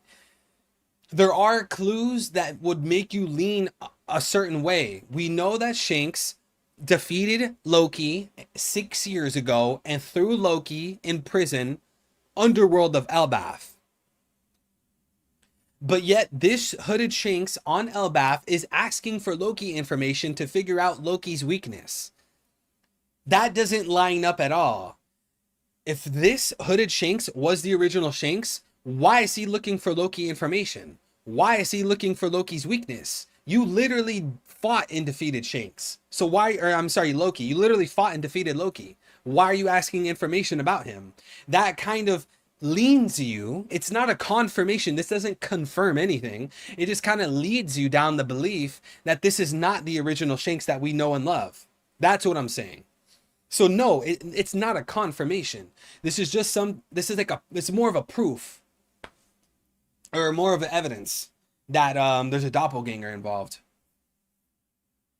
I believe I get what you're saying. You're saying the real Shanks was most likely in 907. Okay, so Vincent, that is the situation I was describing, but I'm not saying that, oh, it's most likely.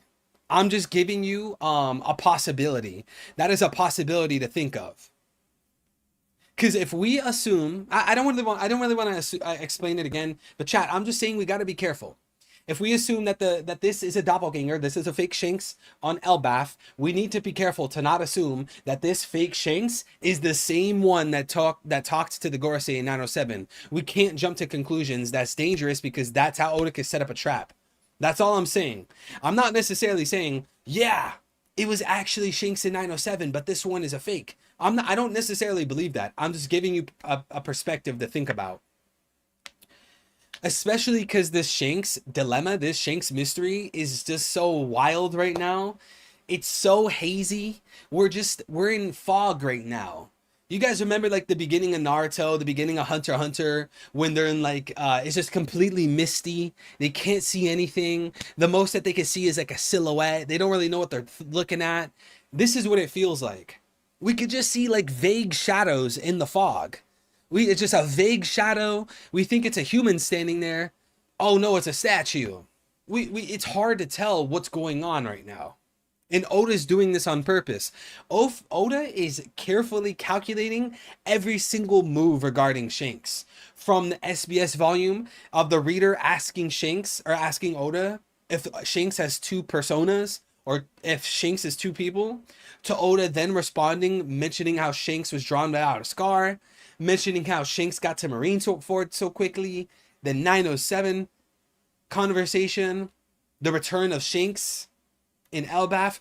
Oda is laying out so many carefully crafted details that is just very hard to decipher. Surely there's a lot more pop culture and stuff. I'm talking broad strokes of the story. For instance, why would Laughtail be underwater? Because this mythology is a paradise at the bottom of the ocean. Yeah, I mean, it would parallel Fishman Island as well. Fishman Island has deep roots to Joy Boy. Yeah, it could be a red herring instead of a foreshadowing. Yeah, Oda would essentially be creating a false conclusion. Because Oda's been writing this story for so long. His editors watch One Piece theories and videos. Oda literally gets SBS questions, and I'm sure a lot of them are theories. People are predicting things in One Piece and they're rating it as an SBS. Oda knows how the fans think. So Oda can easily lay out traps and make people assume something in One Piece that isn't even true. But let's continue, guys. Let's continue. Hooded woman takes her cloak off and we can see her full design. Her name is Gunko. That means army child. And she's a member of the God Knights. No name or full design of Hooded Shanks in this chapter. Of course Oda's gonna blue ball. Of course he's not gonna give us a full design. He probably doesn't even give us the full face of Shanks.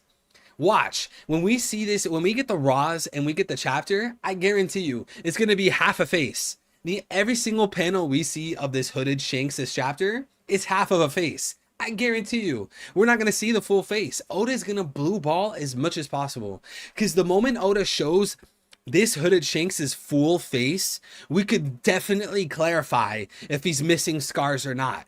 Because you could make the argument that he's missing scars, but then people will rebuttal and they'll say, no, we don't see the scars because it's actually on the other side of his face. You know? And another thing, I guarantee you all the thirsty men like OP Fanatic 2025 on Twitter, the best source of One Piece spoilers on the entire internet, people like him, OP Fanatic 2025 on Twitter, will thirst after Gunko. He's gonna goon, he's gonna edge, he's gonna thirst, and instant phone wallpaper, desktop wallpaper, he's going to thirst after Gunko. Anytime a new female character is introduced into One Piece, OP Fanatic 2025 is the first to thirst. You hear me? The first to thirst. OP 2025 on Twitter. OP Fanatic 2025, excuse me. The greatest source of One Piece spoilers. But why, chat? Why is OP Fanatic 2025 the greatest source for spoilers? Why? Well, first of all, he has almost 100k followers. Second of all, you get the spoilers as soon as the leakers drop it. And third of all, you get real spoilers, not garbage fake spoilers.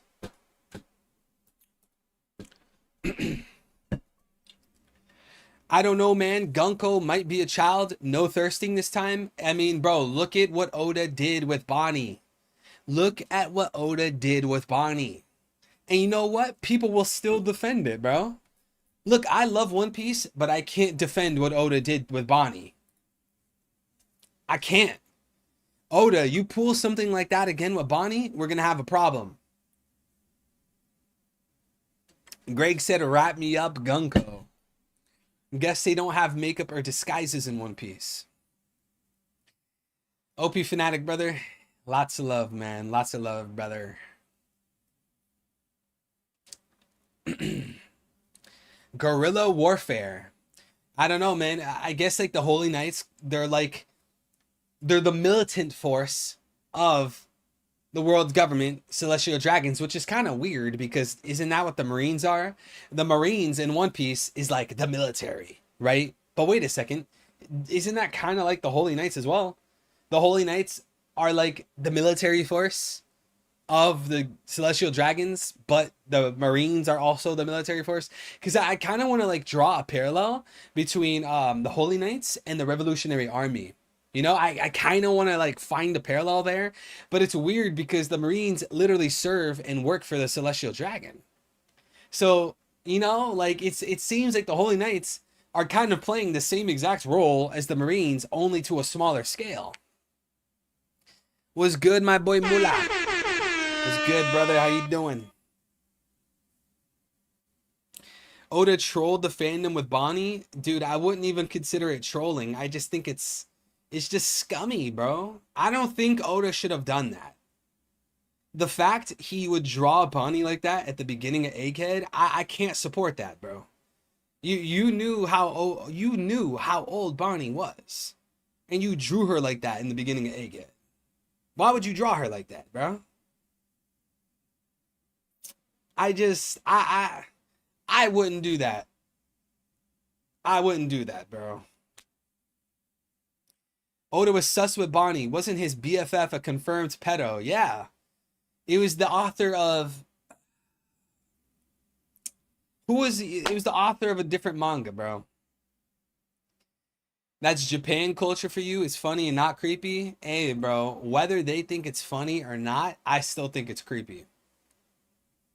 I think being a diddler and walking that fine line is just weird. I don't care what, bro, I don't care what civilization you come from. I believe it's written in our hearts that children are innocent. Children are innocent and pure. Sure, there's people and civilizations and societies out there that work against what's written in our heart, that work against the law God has given us and the nature of our beings. Sure, there will be people out there that do wicked things. For an example, sure, there's societies that do child sacrifice. Does that make it any more acceptable? It doesn't. So, like, if someone ever tells me, oh, well, it's different, it's normal in Japan. Bro, I don't care if it's normal for them. It's still, in my eyes, that doesn't change anything. It's still weird. It's gross. It's wrong.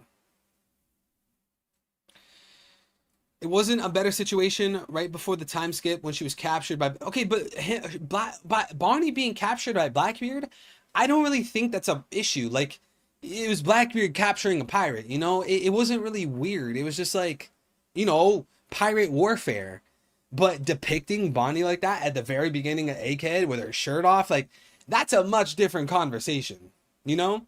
I don't know, maybe I missed some of the dialogue when Blackbeard captured Bonnie. Maybe they said something, I don't know. But it wasn't weird to me, it just seemed like two pirates going head to head, trying to capture each other, grab some loot, you know, treasure. It didn't seem strange to me. It was just, I don't know, maybe I missed something. Yeah, invisible men in women's baths. But can we be surprised? That's Sanji, bro. Hey, you guys want to defend Sanji? We don't. Hey, us Zoro fans, we don't got to defend that. You guys figure out how to defend that. Peace. Deuces. You're on your own, Sanji fans. Because us Zoro fans, we know that's wrong. We don't got to defend anything. But you Sanji fans, oh, you little Sanji fans, you gotta defend it. You gotta defend it. You gotta defend it. The burden of proof is on you, brother. But anyways, listen, enough of the banter. Enough of the banter. Enough of the banter. We're all just playing around to an extent. We're joking.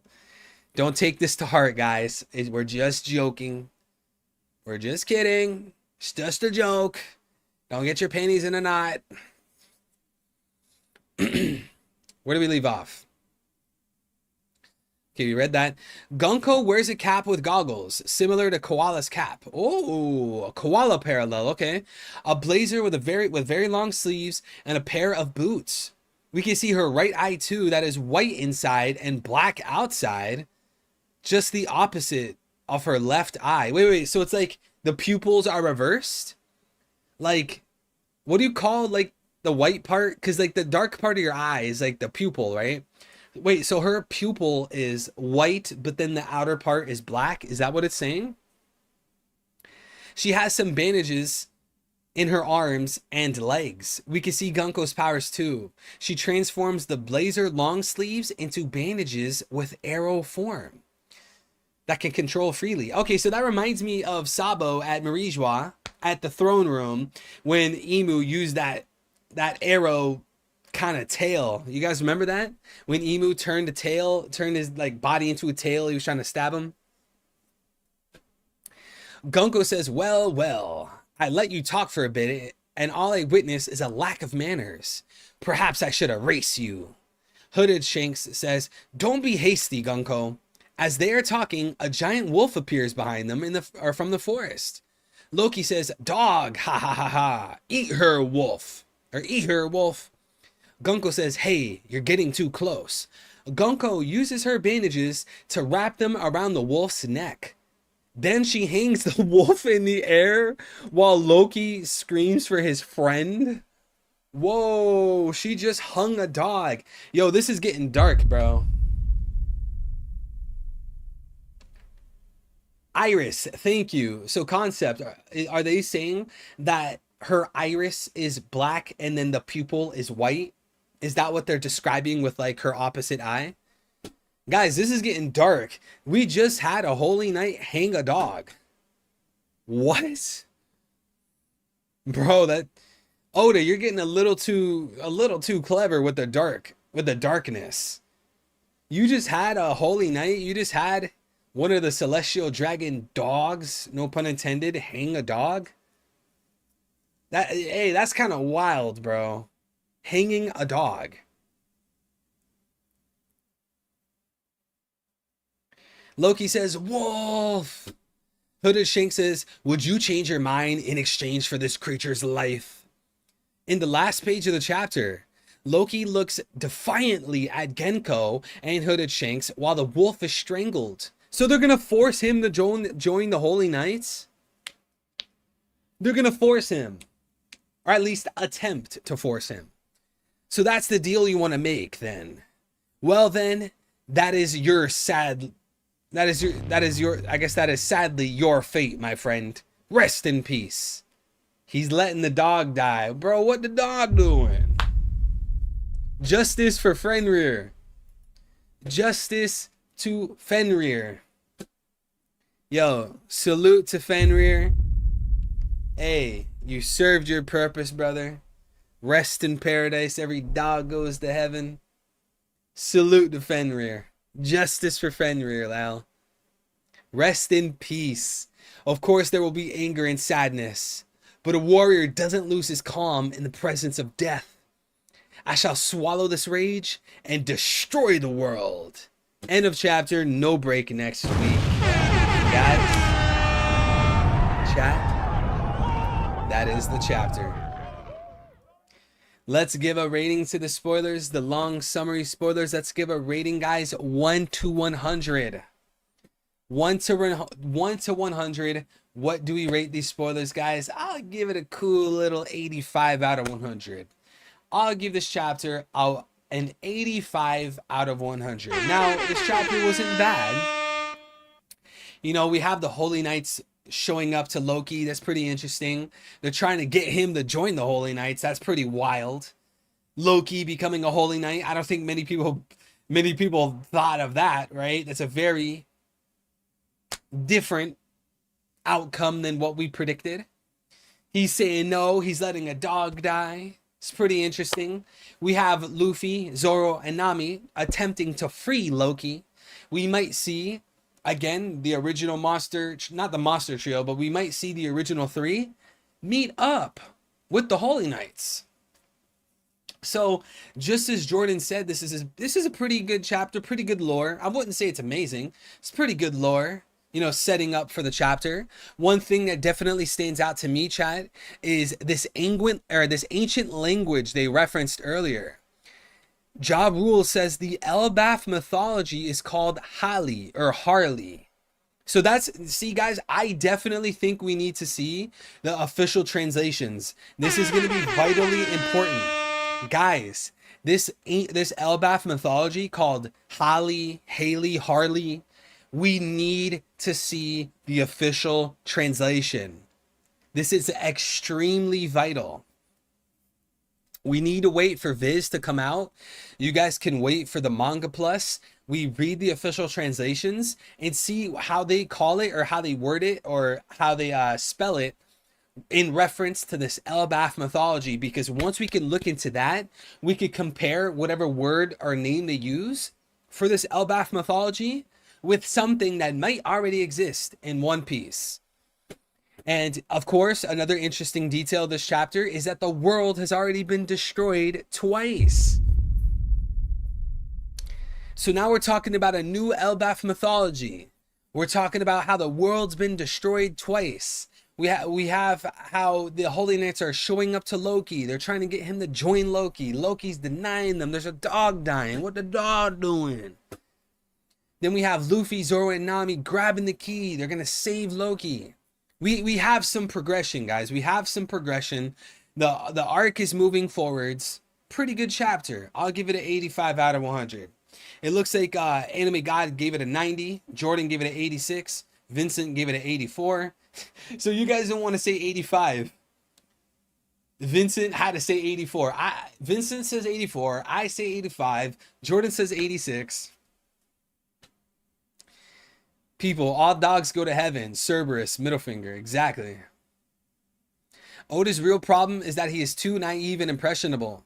He is overflowing with inner energy and he is too shy and nervous. Oda's real concern, apart from success, is channeling. I'm not too sure.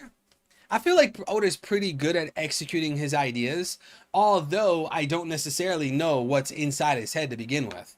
But I would imagine he's pretty good at channeling that energy, channeling that creativity. Let me know if I understood you correctly, Johan. Simon says 90. Greg says 87. Artie says 85. Ella says 90. Destroyed twice, so Nika was the prophet before Joy Boy. Yeah, I definitely believe there's evidence to say that Nika was a precursor to Joy Boy. I reference this all the time. They said at the beginning of, or at the end of Elbaf, can't speak English. They said at the end of Egghead that when they saw Joy Boy, they compared him to the mythology of Nika. That insinuates Nika predates Joy Boy. So I'm not entirely sure how the world would have physically been destroyed twice. I don't know if it's a Ragnarok situation. I don't know the context of it. It might not even be true. It might be wrong. It might Ja Rule might be wrong. This myth about the world being destroyed could be wrong. It could be a lie. It could be misinterpretation. I'm not sure. But guys, I think we're going to call it here. I think we're going to call it here. I think we're going to call it here, brother. Guys, it's a fun stream. Great stream. We'll be back with the chapter reaction tomorrow, I believe. We're going to get the chapter reaction. We're going to get the TCB or the OP scans. We will react to the chapter tomorrow, guys. I'm looking forward to it, guys. Before you leave, make sure you guys like the stream, guys. Like the stream. Leave final thoughts in the chat. I'll be looking in the chat as we say our goodbyes. May God be with you all. I hope you guys have lots of blessings in life. I hope you guys have a lot of bravery, courage, success, perseverance. Awesome stream. Guys, just so you guys know ahead of time. Just so you guys know ahead of time, okay? I need you guys, okay? All of you righteous people, I need your attention, okay? Chat, I don't like to get too personal, okay?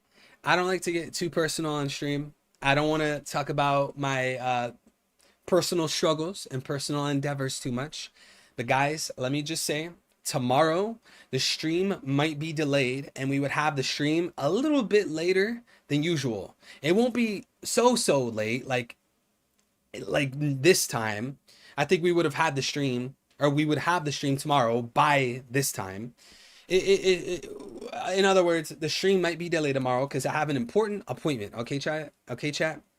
I have an important appointment, and I would just, please, chat, I would ask for you guys to pray with me. I want like serious, genuine, authentic prayers. It would mean so much to me.